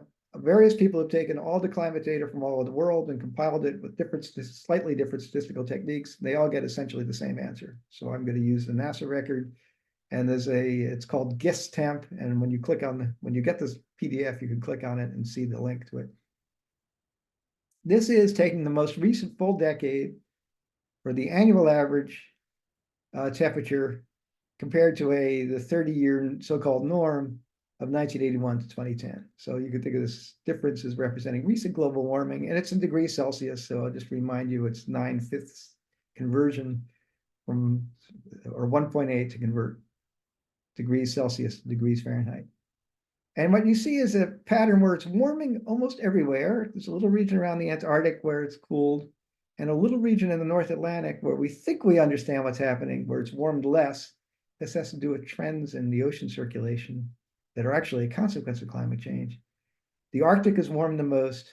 The continents, if you it's a noisy plot, but the continents have generally warmed more than the oceans, not surprisingly, because the heat capacity of the land is smaller than oceans. And the regions of the Earth that are mostly ocean covered, so the region of the Southern Ocean is warmed, and a large region is warmed the slowest.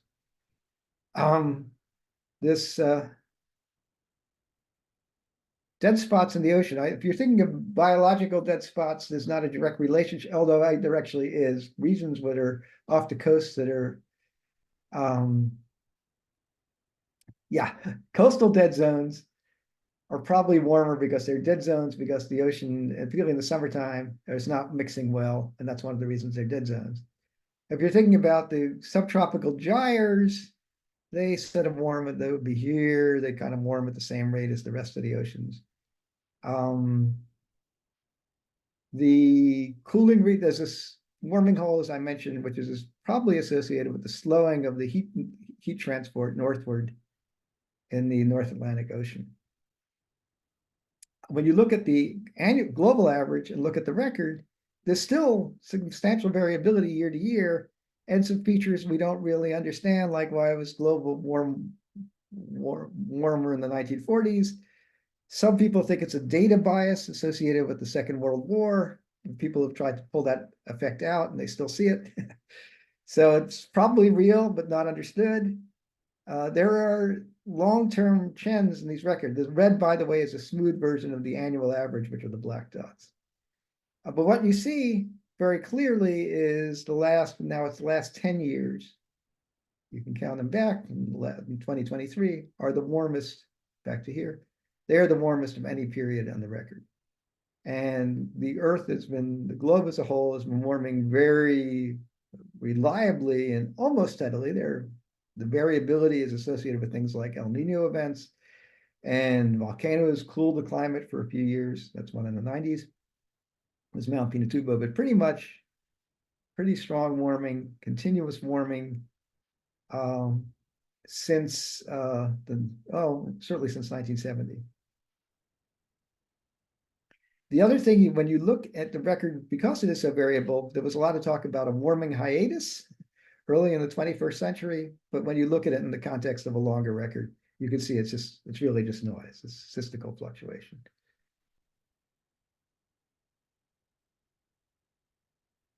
So why is climate changing on a global scale? So let's look globally. Why is there global warming? And it goes back to our energy balance, but now we're going to look at the energy balance for the whole planet. So in this schematic, the sun is off to the left and there's sunlight coming in, and the Earth is radiating energy in the form of infrared or heat radiation, not quite uniformly in all directions, but nearly so.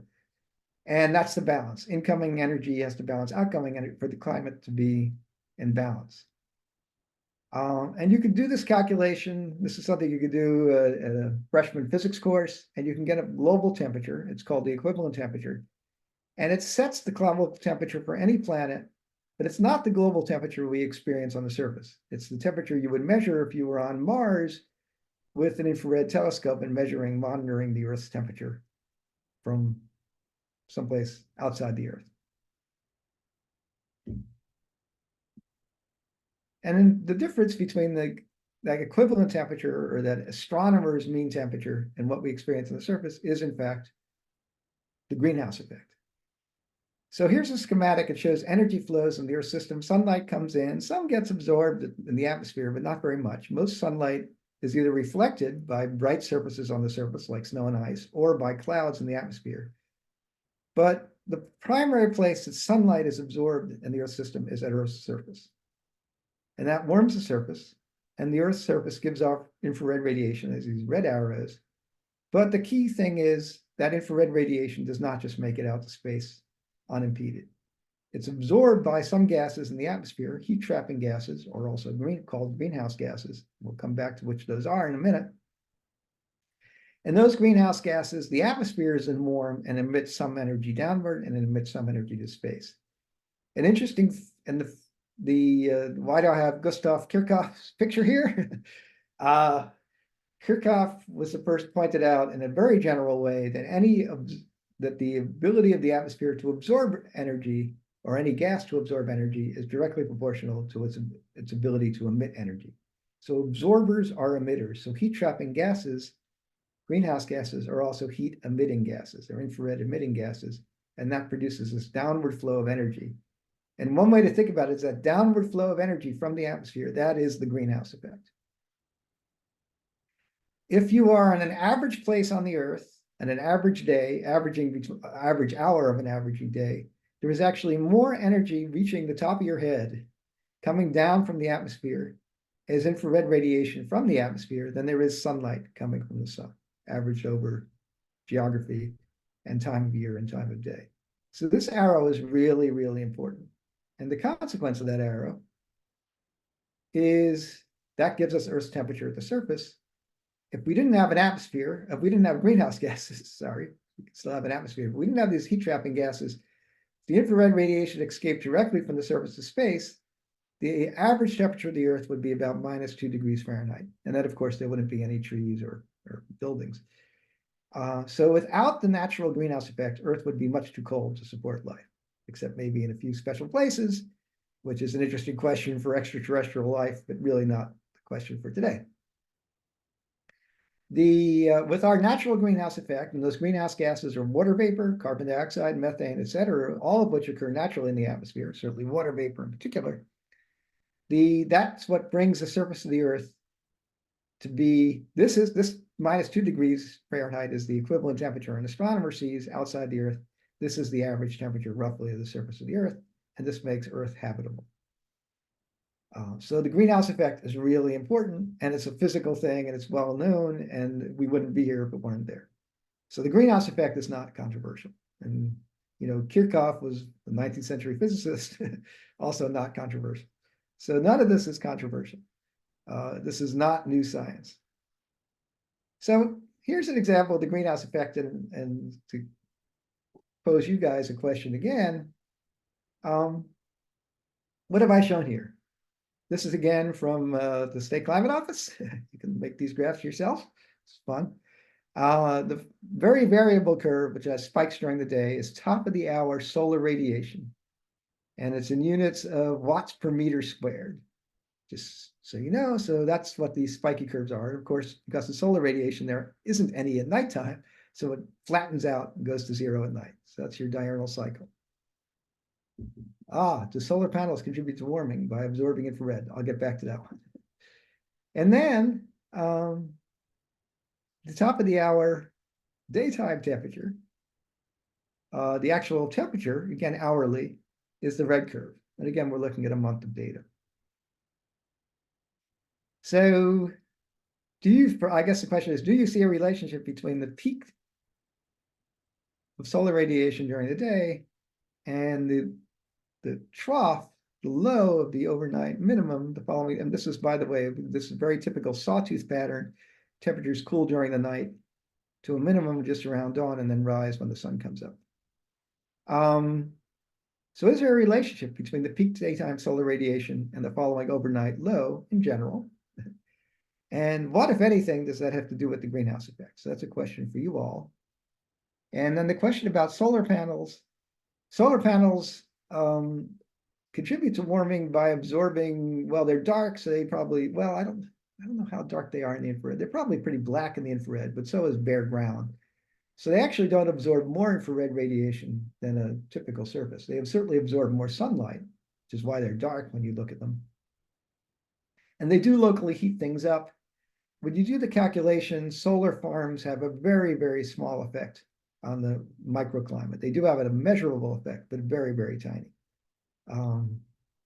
So they, and it's an interesting, so in which, where you measure the temperature, they probably increase solar absorption a little bit because they're dark, but then they shade the surface. So if you're in the shade of a solar panel, it's going to be cooler. Well, the air temperature, yes, I agree, is less extreme than the solar radiation. That's certainly true. The spikes in solar radiation because it goes to zero. But I'm going to push a little harder on that. What about the difference between the peak in that solar radiation and the depth of the overnight low on the following night? Over time, there may be, well, this is just a month, so it's very variable.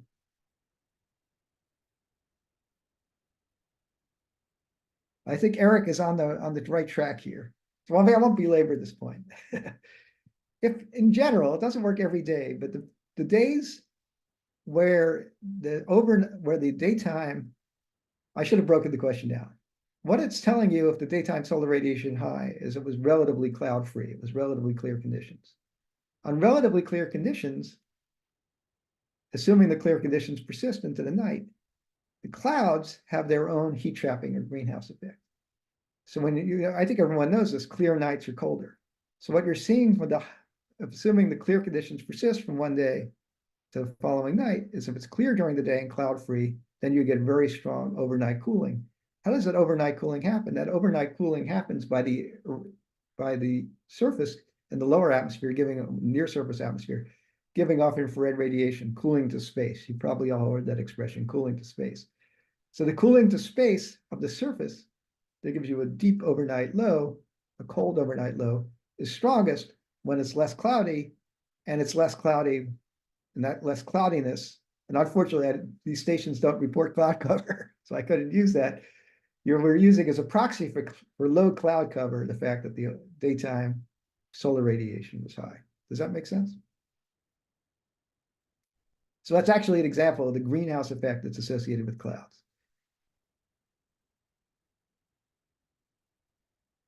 Okay, I think I'll go on from there. Okay, so what are these heat trapping or greenhouse gases? Water vapor is the most important one in the Earth system, and we don't control water vapor. In fact, we have no direct influence on water vapor. It's controlled by weather and climate. Water vapor is added to the atmosphere by evapotranspiration, and it's removed from the atmosphere in clouds and precipitation. Those are natural processes. But there are these other gases that we do have influence over that would be present naturally, but we certainly do influence. We add this carbon dioxide is naturally present in the atmosphere because organisms that are heterotrophs respire, give it off. But naturally, we add it by clearing forest and by burning coal, oil, and natural gas, so the so-called fossil fuels. Methane is naturally present in the atmosphere, produced by methanogenic organisms. But we add to methane by favoring conditions for methanogenic organisms that exist in the guts of animals. We have more livestock, give off methane. Paddy cultivation of rice, that's an anaerobic environment with decay happening, gives off methane. When we produce natural gas actually all sources of natural gas probably give off, natural gas is basically methane, but probably the dirtiest source of natural gas in terms of methane emissions is producing it from shale. And landfills that are anaerobic environments with decomposition give off methane. Nitrous oxide is another important source of heat trapping gas, another important heat trapping gas that we affect. And we affect that through denitrification that we influence by spreading fertilizer on our farms. And probably other ways as well. Nitrous oxide tends to increase in the atmosphere pretty proportionally to human population. Maybe I'm not sure that's fully understood. So what are the things we're putting in the atmosphere and what are their effects? These are graphs from the Intergovernmental Panel on Climate Change. And again, the links, if you click on them in the PDF, you'll be able to follow them. This is what we call radiative forcing. And it's the increased downward flow of energy at the surface in watts per square meter. And this is the associated baseline expectation and temperature change associated with the given radiative forcing. And the sources are, and these are the human sources, or anthropogenic, as we say, CO2, methane, nitrous oxide, various other compounds, including the freons and their freon replacements, are heat-trapping gases. But it's complicated because freons depleted ozone, and ozone is a heat-trapping gas, so they actually had a cooling effect. And the oxides of nitrogen are not important themselves as heat-trapping gases, but they're important in depleting ozone, as are carbon monoxide and these things called volatile organic compounds. So these things are components of air pollution. Sulfur dioxide cools the planet. It's emitted from when you burn a fossil fuel like coal that has sulfur in it. It doesn't directly cool the climate, but it forms sulfuric acid drops. These are called aerosol droplets, and those increase the reflection of sunlight back to space. So these are the biggest cooling effect we are having on the climate. Black carbon black carbon is a heating effect, as you might expect, because it absorbs sunlight. Other organic compounds, carbon form particles that reflect sunlight, and then ammonia has a small effect. So when you add them all up, you add it up the column, there's a net positive forcing that's significant. From 2019, when this report was made in comparison to the pre-industrial, roughly 1750, you see an substantial positive radiative forcing of climate consistent with the warming that we've observed. And I don't want to belabor that point here, but the warming that was predicted by our climate models late in the 20th century is very consistent with the warming that we've observed since the late 20th century. So the earlier IPCC reports made a projection of warming that has been borne out pretty well. So our models are actually been verified by what's happened. And it's what we expect, particularly from increasing CO2. So this is probably the most famous curve in climate science. It's carbon dioxide measured on the top of a mountain in Hawaii. And it's got an interesting annual cycle, which involves photosynthesis and respiration, particularly in the northern hemisphere. But it's got this inexorable rise. It's rising at an increasing rate. And it's a big increase over whatever you say was the start of the Industrial Revolution, say in the 1800s. And there's a big uncertainty in this number, but roughly doubling the amount of CO2 in the atmosphere is expected to reduce 3 to 8 degrees Fahrenheit of global warming. And this, again, is not new science. There's a picture of Svante Arrhenius. If you studied chemistry, you might know that name. He won a Nobel Prize in chemistry for work on reaction rates. A very famous Swedish chemist. Before he won his Nobel Prize for that work, did his Nobel Prize winning work, he actually studied the impact of carbon dioxide and climate and published it in this 1896 paper. Peer-reviewed journal in 1896, the Philosophical Magazine and Journal of Science. The paper is a little complicated to read now, but basically he did the calculation correctly back in 1896. Let's see, measurements. Pre-industrial CO2, I'm not sure, Arrhenius probably had some point measurements. Our best measurements of CO2 pre-industrial actually come from air that's trapped in bubbles and ice cores in Antarctica and Greenland. And it's like 190 something parts per million CO2. So already by the time this Mauna Loa observation started, we'd already put a lot of CO2 in the atmosphere. The fact that pre-industrial CO2 was, well, that's a digression I probably should go to. But yeah, it was, the pre-industrial values were lower. I've got 190 was, no, 190 was the minimum during the last glacial maximum. 200 something was actually 250, I think is a better number for pre-industrial.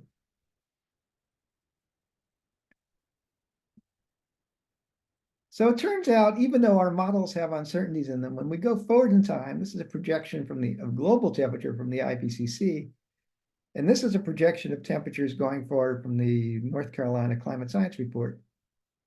And they're somewhat similar. Let's look at the global one first. As we go, this was from not the most recent IPCC, so this was from 2010. As we get forward from time from then, the biggest source of uncertainty going forward is this emission uncertainty. So this is hugely important because it says, and then we can look at the other force, the climate uncertainty and our climate response is this blue, and then the natural variability is much smaller. So if we're projecting the climate change later into late this century, the biggest source of uncertainty is us, us being the human race.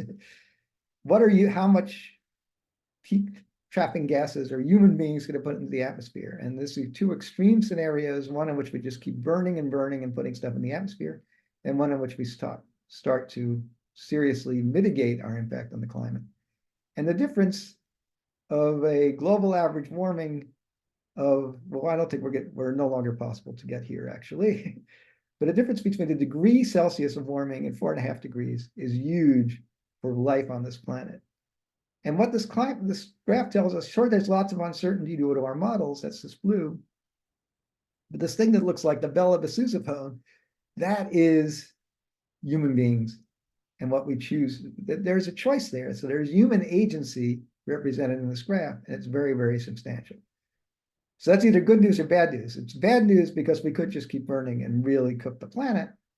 It's good news because even now, even though some time has passed, we still have a lot of agency to reduce our emissions and have a less drastically warmed future.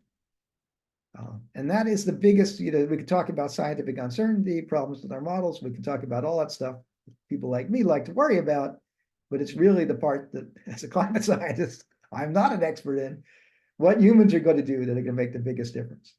And we see a similar range when we look at North Carolina.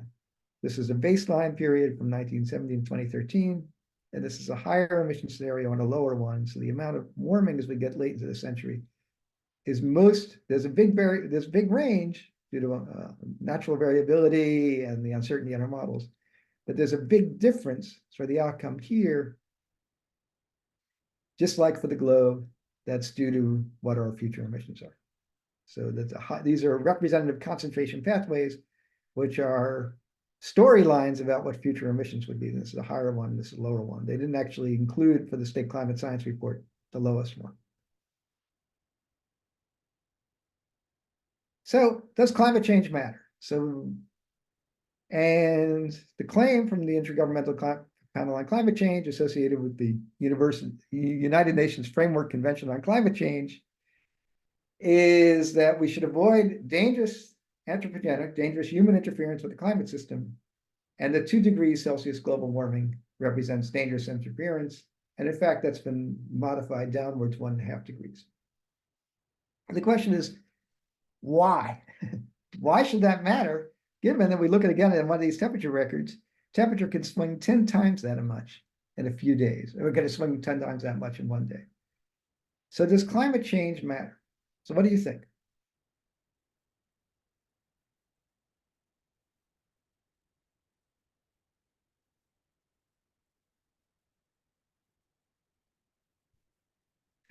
There's a yes.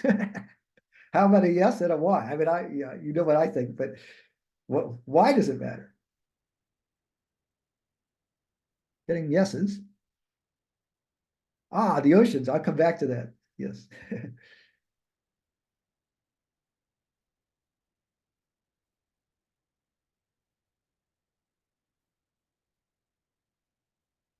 Yes, what we're adapted to is very important. I agree with that.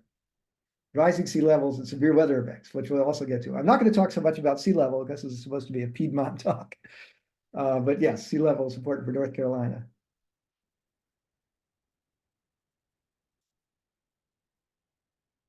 I would agree with that last statement, yes. Native plants, I'll touch on that a little, although I'm not an expert.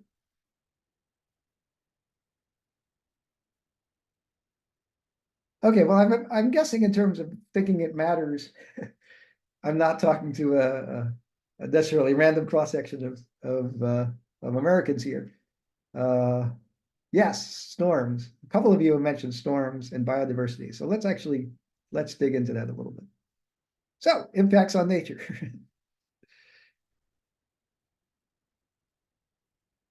Yes, also on humans.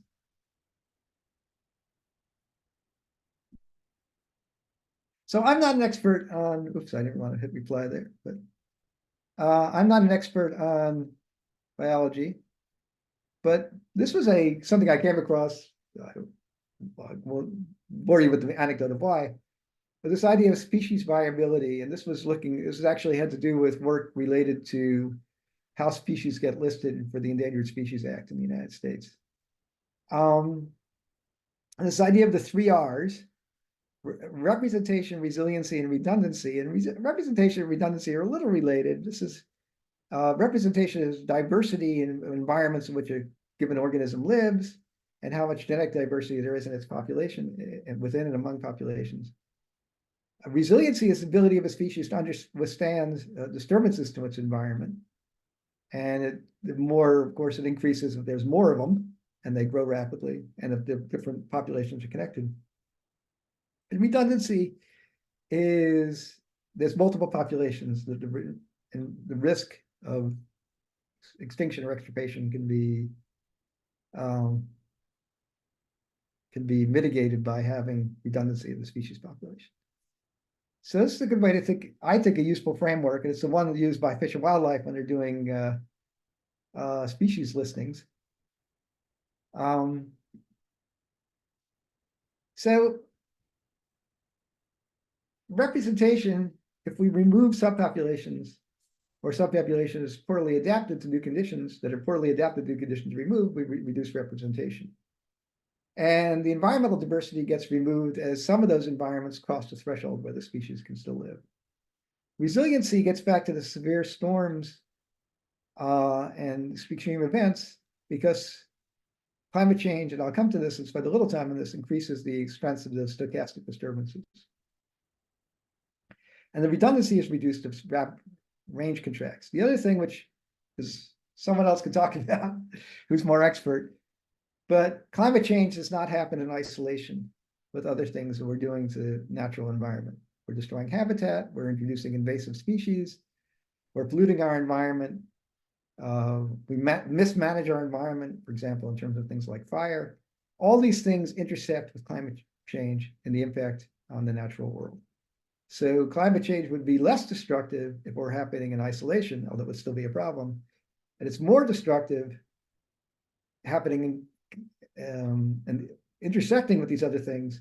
But it also tells us that if we reduce some of these other effects, we can make our natural environment more, not totally, we can make it more, multiplier effect.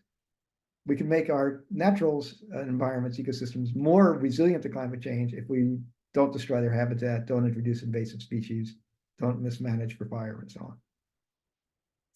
So this is a cartoon, little comic relief. Animals and plants fleeing climate change, migrating to the North Poles at 20 centimeters per hour. And then, Dad, when will we get to Canada? And this is Canada. So yes, okay. So I'm not going to spend a lot of time on these slides because it's not my area of expertise, but they're useful references. You get local extinctions due to climate change. This is already happening. It's being observed. That's what was shown in this paper. And that reduces redundancy. So when you create local extinctions, you're increasing the risk of a total extinction of a species because you reduced its redundancy. And there's all different kinds of organisms. These are different, mammals, birds, reptiles, etc., marine invertebrates, insects and plants. We're all undergoing these local extinctions. Redundancy means that there's populations that are similar as opposed to diverse. Hang on just a second. Sorry.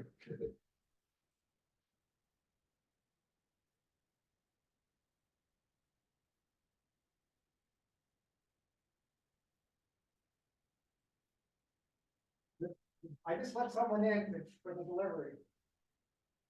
I have to get back to my time. Apologies for that. There was a delivery at my apartment and I had to hit the buzzer.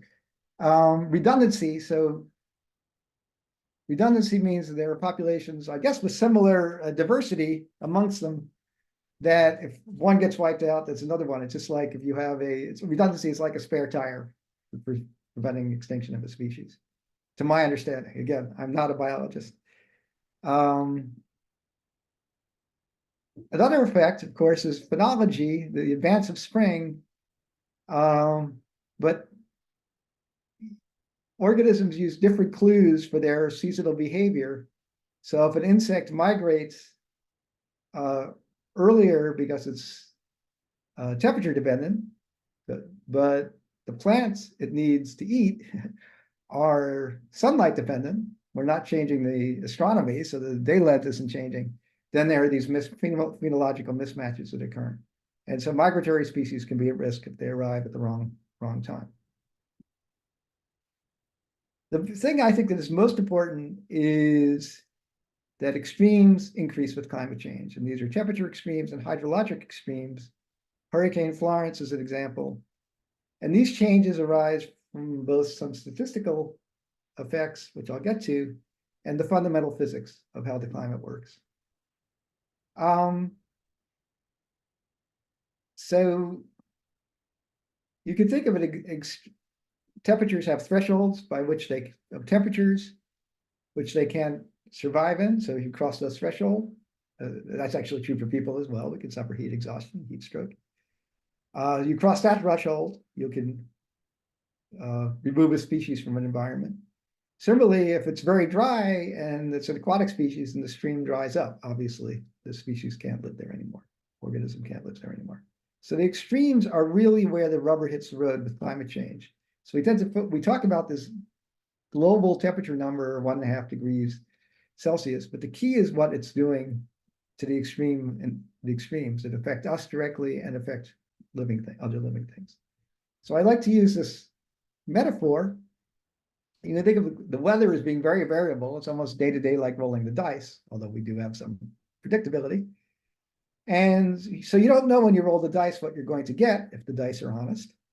But we know the statistics of rolling dice perfectly. This is, I think, a high school problem to map out a curve like this. The most frequent roll of 2 dice is a 7, and then the probability goes down to 2 and 12. So that's the chances of getting different rolls. And you can think of that as the climate, where the weather is rolling the dice. So what the climate scientist, Jim Hansen, very famous climate scientist, he came up with this metaphor of climate dice. And you can make a regular dice into a climate dice by just adding 1 pip to 1 die. You just did a 6. And when you do that, the statistics change a little. The average doesn't change that much. It goes to 7.1 something, 7.2 roughly. Average roll, I'm calling it degrees here to push the metaphor maybe. So that's not much of a change. But what happens now is you can get rolls of the dice when you've added a pip. You can suddenly get 13s. You could never roll a 13 with 2 normal dice, and now you can roll a 13. And I call these extreme events, I like to call them 13s, because they're unprecedented events that you get only because we've changed the climate. And in fact, we see that happening already. So in the real world, of course, we're not dice, and temperatures are distributed in something more like a bell curve or a normal distribution. This was actually a paper published by the same person, Jim Hansen, and showed the shift in summertime Northern Hemisphere stations by temperatures by observing station, and showed the shift in the distribution with time. And the biggest changes are happening at the extremes of the bell curve, the extremes of this normal distribution. And what happens is, one way to think about that, if it's getting warmer and you're over here and this curve is shifting to the right, you're looking at something that's basically rising exponentially. So your risk of getting high temperatures, of these highest temperatures, increases exponentially, even though the bell curve itself is not an exponential. And you're not increasing the temperatures you're not increasing the mean temperature exponentially with time, but you're seeing an exponential increase with time and the risk of very high temperatures. And we see that happening. Heat, and this was a number of years ago. You'll see the latest decade here was the 20 aughts. Heat that came once in every 3 years was occurring several times every year. So this is this 13 effect. You're now seeing extremes that were basically extremely, they're happening regularly, that were extremely improbable previously. So as the Earth heats up, we see the hottest high temperatures, the heaviest rains, which I'll get to, and the most severe droughts, which I'll get to as well briefly, are worse than we've ever seen. And it's happening already. I don't know if this fire's been put out yet. I should have checked the news. This was last week. This was this North Texas fire, the Smokehouse Creek fire. It was the Smokehouse Creek fire in North Texas. It was the biggest wildfire ever in the state of Texas, and it was happening. It started in February, I guess. So wintertime, wildfires, Texas. That's really unprecedented event. This is a 13. This is something you wouldn't see in a climate that we had not already altered. And in fact, there's a whole community of scientists who go back and do that detailed modeling to show that these events we're getting really would have been, these extreme heat waves and so on, would have been impossible without the climate change we've already produced.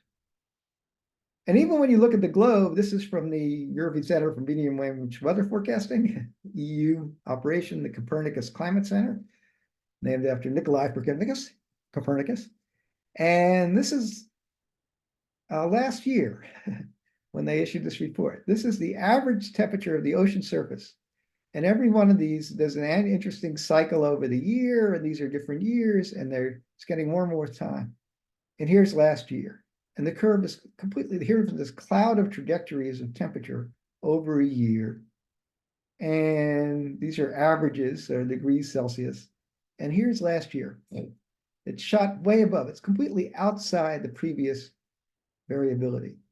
Now, it's an interesting question why this was, and people actually spend a lot of time arguing about this. What made this year so unprecedented? It is a very scary thought if next year follows this trajectory rather than collapsing back to the previous already warm normal. Even when you look at the somewhat smoother, you look at the daily average temperatures, again, unprecedentedly warm temperatures, record warm temperatures for single days, well outside the cloud of all the previous day-to-day marches of temperatures. So we're seeing, even on the global level, unprecedented behavior of the climate system. And people say, well, last year, we're actually coming out of it, was an El Nino year. We'd expect it to be warmer, but there were El Nino years in the past, and they weren't nearly this warm. So probably for us, for our infrastructure, and for a lot of living things, the hydrologic extremes are the most important. And again, I like to show these pictures of these scientists from the 19th century to show that none of this is new science. People, the global warming deniers, they say, global warming was invented by Al Gore, something. It's nonsense.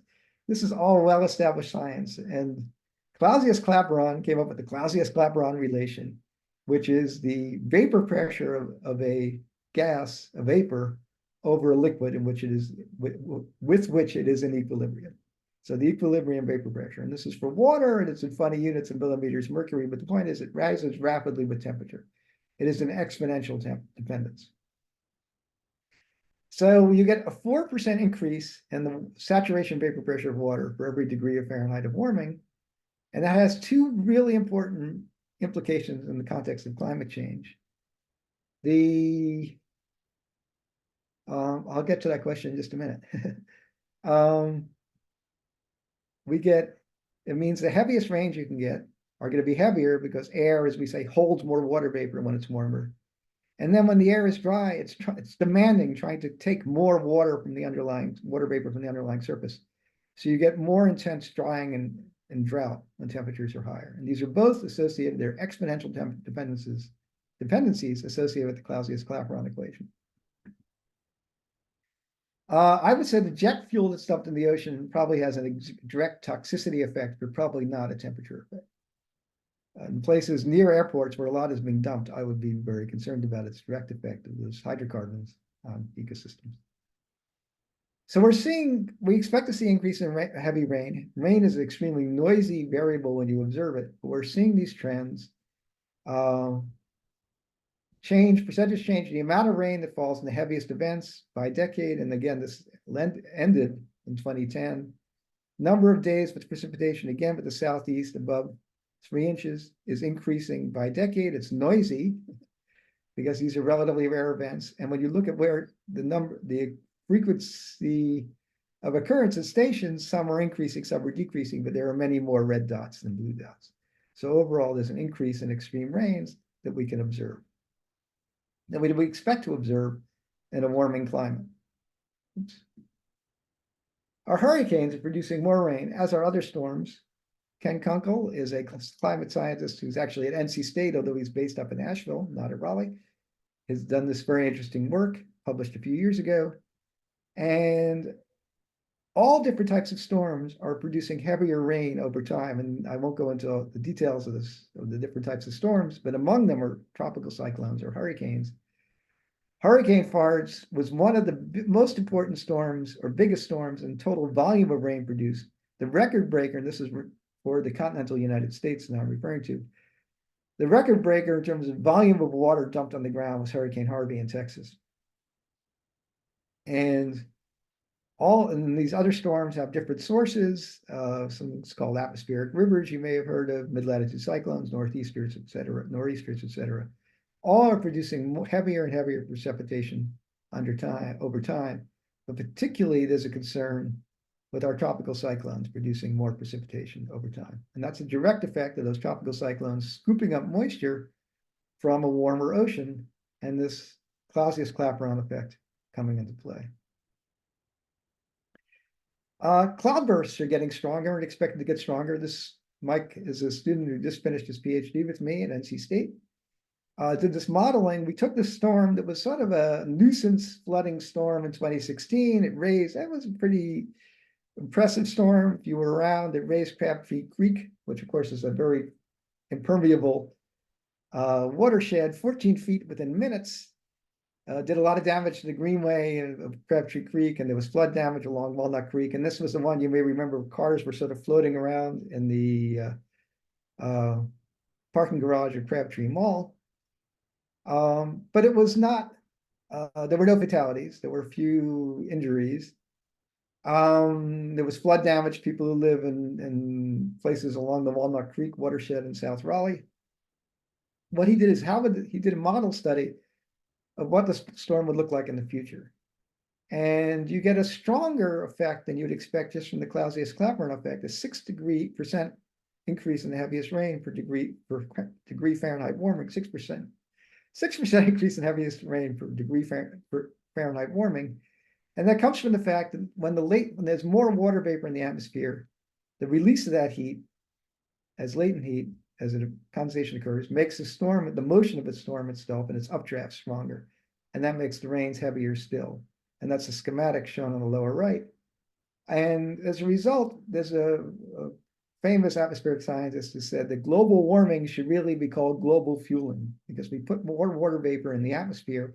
And water vapor is actually, when it condenses, is the fuel for many types of storms, including heavy rainstorms, which were thunderstorms like this, or hurricanes, tropical cyclones as well.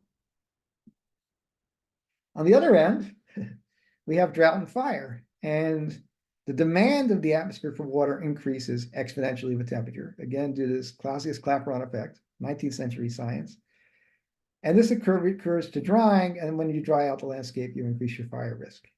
And this was shown for California. The vapor pressure deficit, which is increasing with warming, is shown here. And then a relationship between vapor pressure deficit and the amount of land that burns in fires year to year. Of course, those are very variable things, both of them, but there is a definite upward trend. And what's not surprising, if you know people who live in California or here in Raleigh, where we've breathed some of the smoke from those fires, we know that this is an increasing trend. Part of this increasing trend in fire comes from the way the land has been managed and allowing fuel to build up. But there is also clearly a climate effect. And you can ask if the same thing is happening in North Carolina. We haven't seen devastating fires to the same extent. But this was in Stokes County in November of last year, and we're seeing, again, fires occurring outside the normal fire season, and they're bigger and more severe. My apocalyptic concern is we're going to start seeing more severe fires in the Piedmont region and the very populated Piedmont,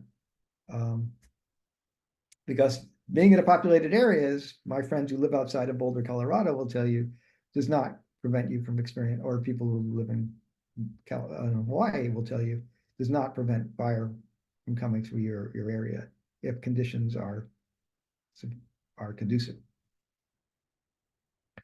When you look at impacts, and this is from the Natural Working Lands report from the Climate Resilience and Adaptation report from the state, the most sensitive vulnerable ecosystems, according to this map, they don't show up very starkly on this map because they're not big areas, but in the Piedmont, they're along the rivers. So our riparian communities are at risk from climate change, and these ecosystems, the water can get very hot during droughts. The flood can, the streams can, secondary streams can dry up, which of course is bad for the wildlife, the ecosystem.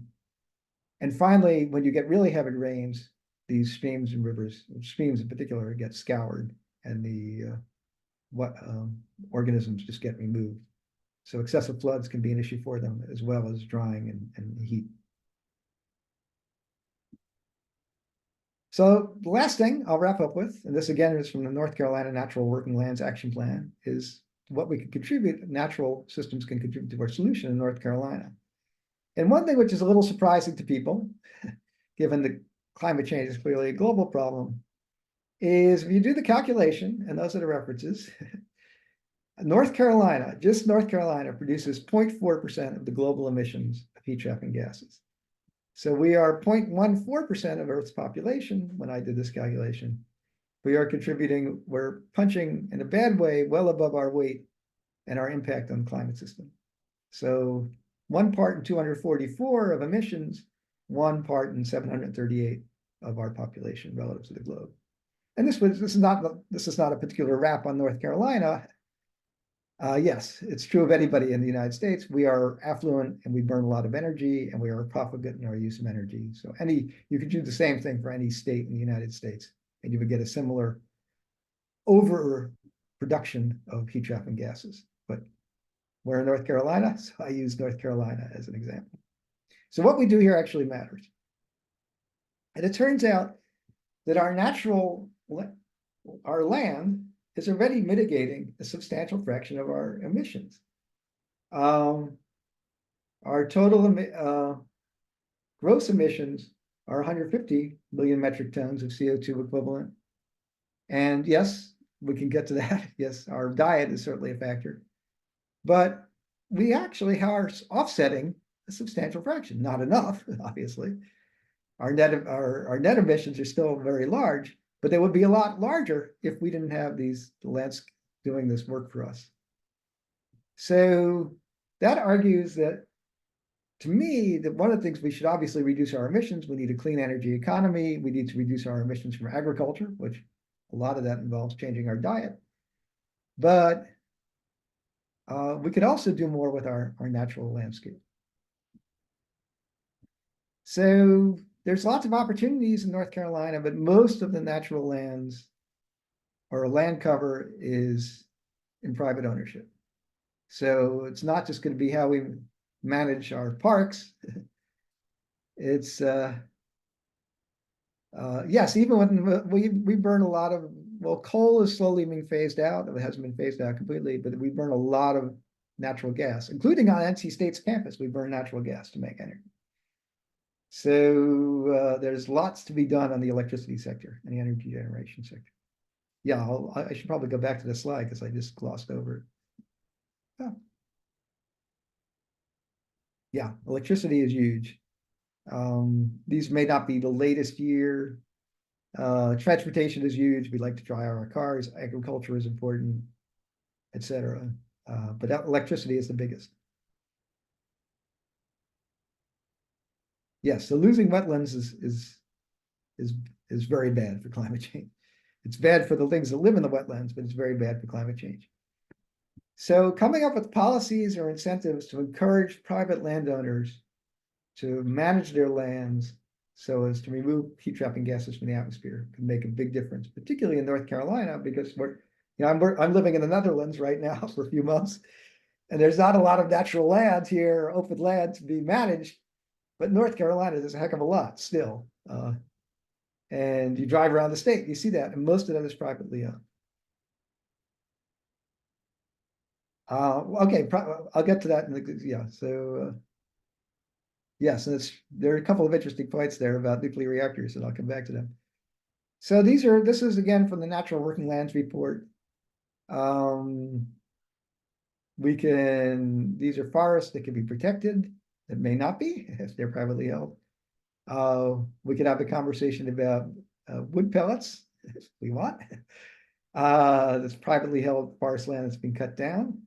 And then there are areas that could actually be afforested or reforested, or the forest could be developed or could be improved. So in general, in terms of long-term removal of fossil fuels, a healthy natural forest does a lot, because in the short term, when the forest is growing, the carbon is removed from the atmosphere and goes into the wood. But over long term, a healthy forest continues to sequester carbon in its soils. So managing the same things we would do for landscapes in general that make them, for our forests, to make them good for wildlife, but also make them good for sequestering carbon over the long term. Yeah, and that means controlling invasives, and on the other hand, of course, healthy ecosystems are resilient to invasives. There's a double-edged sword there. And again, I'm not an ecologist, so I'm pretty thin ice here. Yeah, wasting energy. I mean, yeah, don't get me started on crypto. I mean, that's just the worst thing you could do. It's using electricity to do something that has no intrinsic real value. We could argue about AI, and I'm someone who uses a lot of computers. So I have to be a little careful what I say about servers. But certainly crypto is just a waste, in my opinion. I see there are more comments. Yes, we haven't built nuclear reactors, and that's an interesting issue, which we could continue to discuss maybe in the discussion period. And it tends to be controversial for reasons we can get into.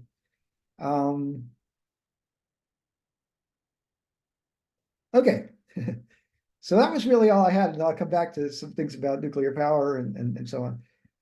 So I'm going to wrap up here. This is my conclusion slide. Our climate is mild still and variable. And it's very variable, and it's variable mostly due to extratropical cyclones, the variability of our day-to-day weather. Our climate is changing. It's warming as we expect. And there's really been no appreciable trends in precipitation so far, and it's not clear if they're even projected in the climate models. The climate change does matter, and it matters most in its impact on extremes, extreme heat, heavy rains, and heat and drought, heat that leads to drought, that leads to fire.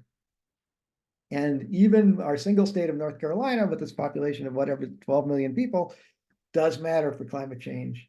And how we manage our natural lands, how we manage our landscape can make a difference.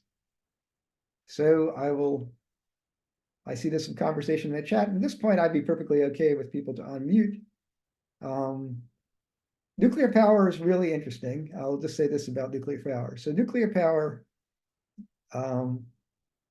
over the lifetime of a well-managed nuclear power plant, is very low carbon, very low emission. The problem with new nuclear power plants is that if you were creating new generation capacity now, it is very expensive. And in fact, the cheapest way to create new electrical generation capacity is renewable. It's wind and solar. So nuclear power plants aren't going to get built unless they're heavily subsidized. As I mentioned, I'm in the Netherlands right now. There is a plan actually to expand the construction of nuclear power plants in the Netherlands as a matter of government policy. I would say generally in Europe, we are, the Europeans are more inclined towards command and control of how these things are done in their economy than we are in the United States. So it's easier for policy decisions. Look at the French, for example, whose most of their power comes from nuclear power. It's easier for these decisions to be made at the government level in Europe than it is in the United States. In the United States, if the marketplace is driving our decisions, should drive us towards renewables. Yeah, so that's an important point, green waste. And how do we, and there are going to be some big issues coming down the road. For example, all those solar panels that have been built, they have a finite lifetime. So we're going to have to figure out how to recycle solar panels pretty soon. There's going to be, if we do it right, there'll be an industry and they will be recycled. That said, there's no perfect decisions.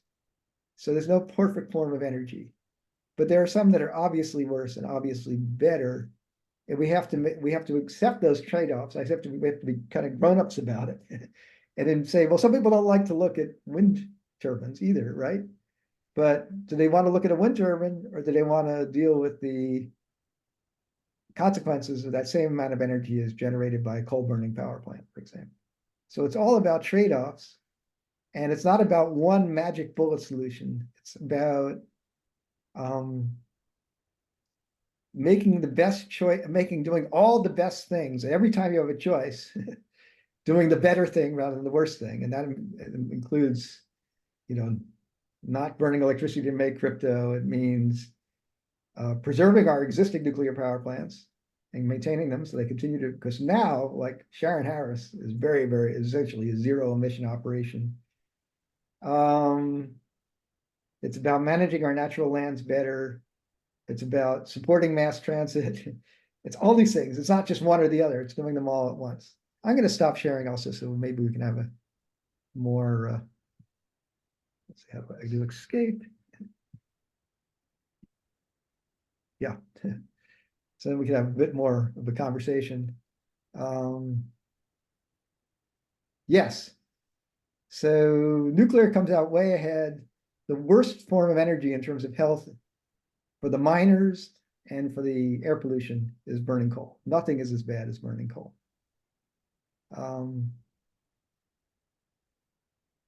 Yeah, I actually don't know. That's a good question about combustors and incinerators.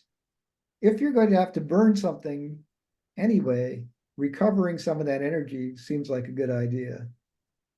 For example, if you're going to have a landfill, capturing the methane and burning the methane and using that energy to displace, let's say, some other source, and also not releasing the methane to the atmosphere is a good thing. So again, it's a matter of choices. It's not a matter of perfect versus bad. It's a matter of better versus worse.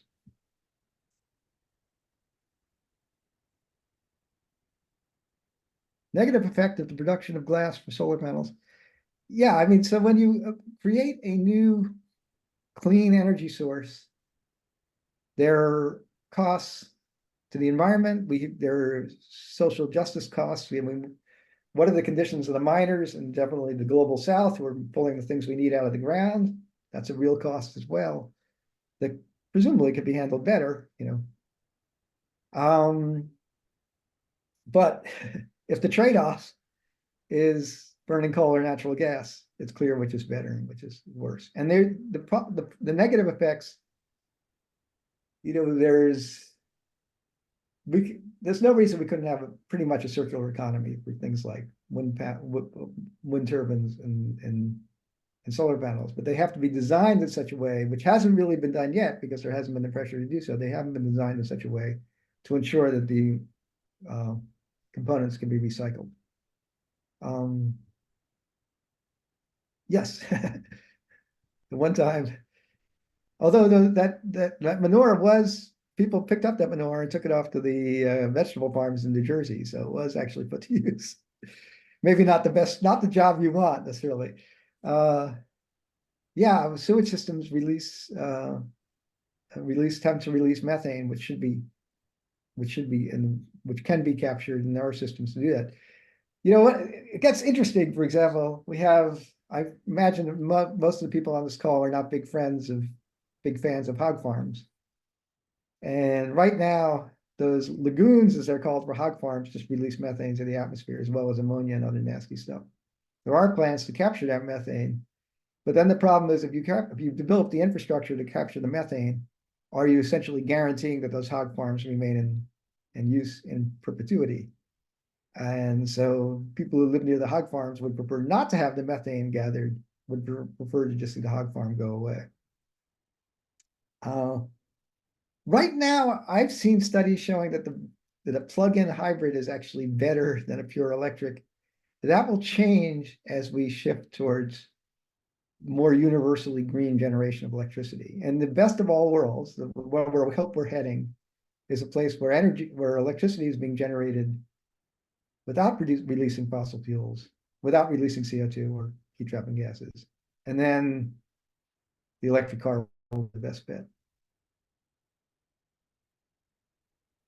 Yeah, I think right now the fire return, we don't have devastating wildfires in the Piedmont, but the climate is changing. And the other thing is, I noticed if you go out to our lands around our big reservoirs and so on, or occasionally paddle a kayak, those landscapes have not been well managed.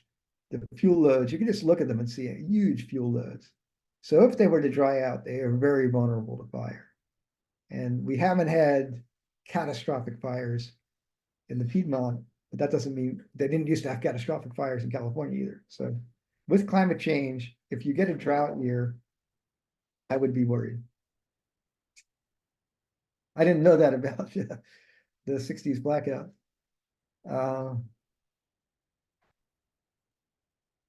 So permeable pavement. So that's an interesting one. So you know, as we develop our landscape, impermeable surfaces they of course increase flood risk because the water runs off into the streams and makes them flashy like Crabtree Creek. They also make our urban heat island, our developed land heat island stronger because there's no evaporation from the surfaces. And if the heat island is stronger, if the heat island is worse, if it doesn't cool down at night, then we're burning more power for our cooling. So there's all kinds of good benefits for managing our developed landscapes so they don't get as hot. And having less paved surface would be one thing, but then making the paved surface permeable would be another. As I understand it, it's still really expensive. And certainly when they repave parking lots at NC State, they're still just putting plain old fashioned macadam down, much to my dismay. Of course, the solution there is to have people commuting other than by car and having fewer parking lots.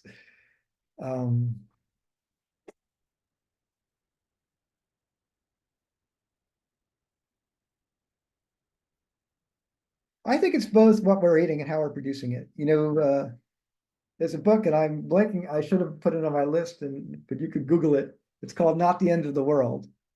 It's sort of optimistic. It's by a Brit whose name I'm forgetting. She talks about the idea that we have the ability now for a sustainable human enterprise. And she is very much an advocate for not worrying about how the food is produced, but worrying about what we eat. It's very, very hard and she has lots of quantitative data. If we're going to eat a lot of beef, we're going to emit a lot of greenhouse gases. It's basically hard to imagine high levels of meat production, especially beef. Beef is really the worst. That would not produce a lot of greenhouse gases. So yeah, doing it, you know, so it's not a question of all becoming vegetarians. We can imagine eating buffalo raised on shortgrass prairie, like happened in the past. But we can't have anything like the current levels of meat and particularly beef production in the United States and other developed countries without emitting a lot of greenhouse gases.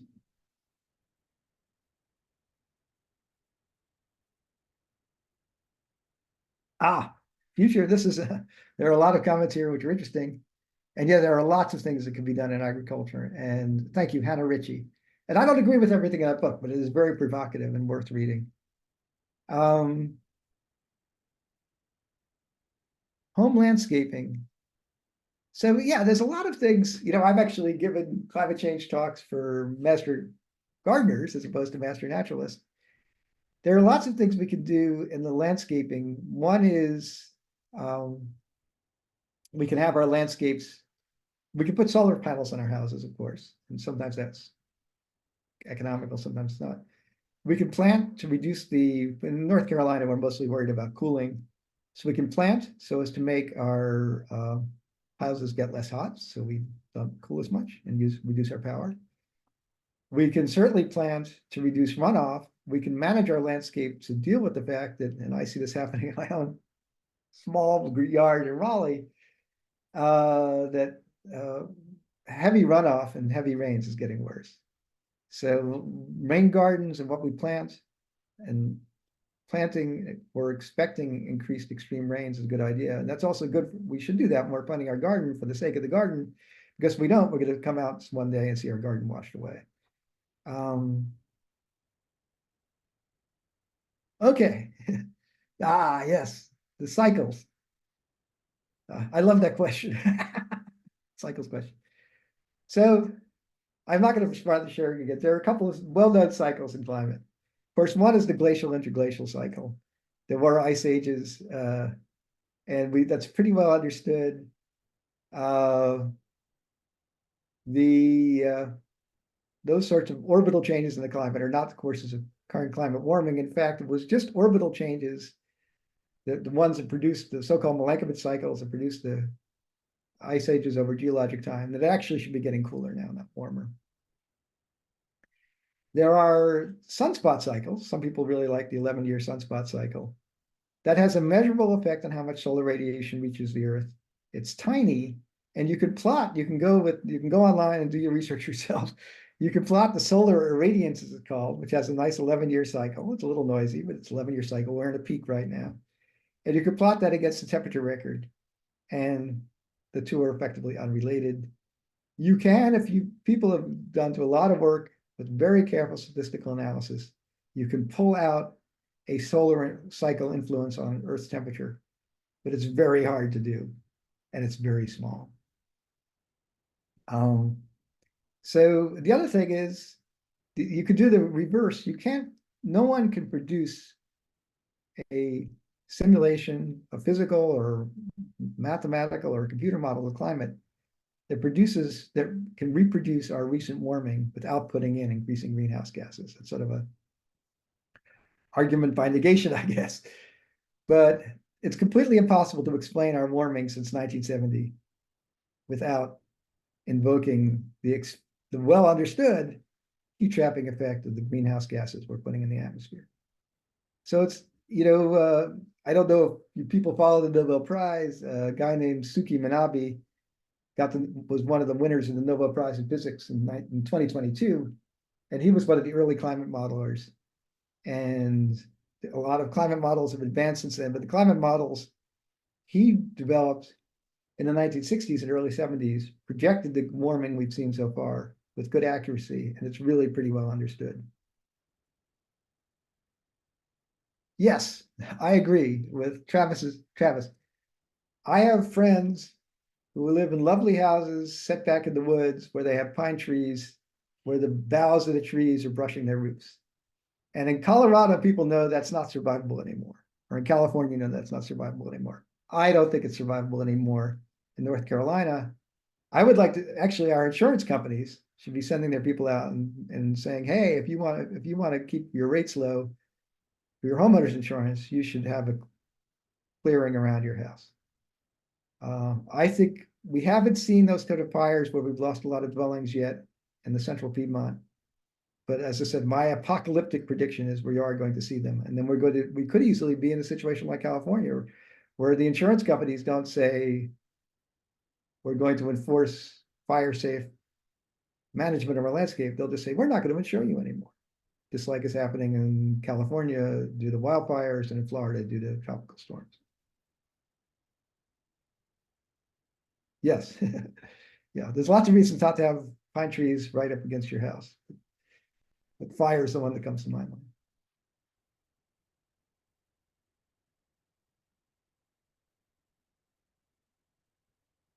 Any last questions? You've stuck with me now for a few hours. Any last questions or comments? As I said, I will make the slides available as a PDF with links that you can click.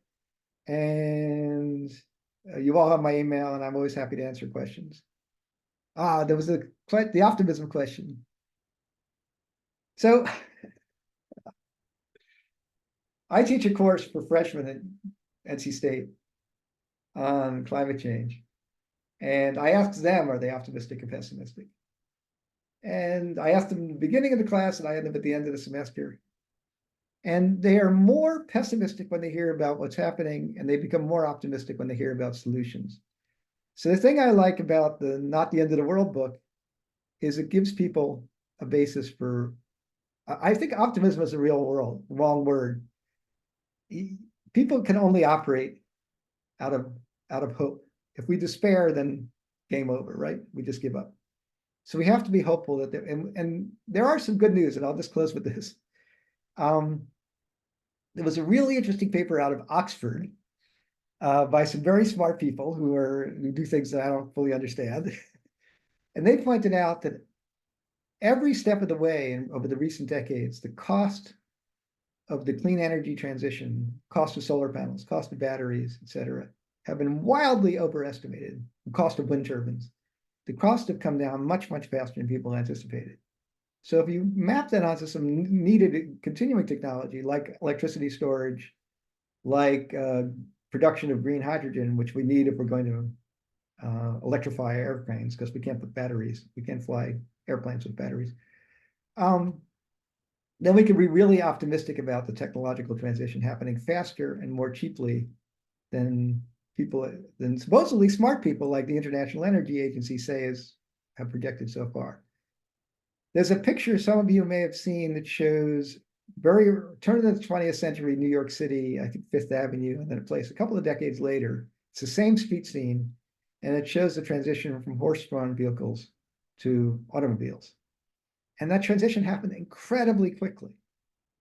And so the ability to transition our technology to very quickly to one that's much, much greener, and that's really the point of the book, Not the End of the World, is our capacity to do that is actually pretty great. It needs some nudging from government. It's not going to happen strictly from the marketplace.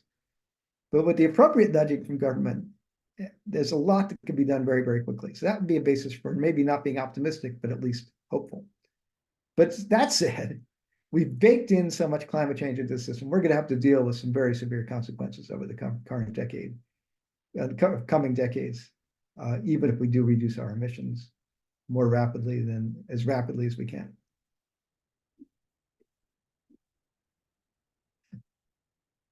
Maybe I'll leave it there. Okay, some good connections being made.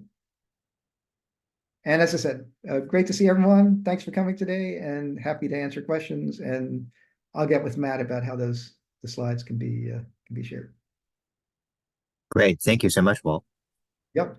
Great to see everyone. Have a good rest of your Saturday. Bye-bye. Take care.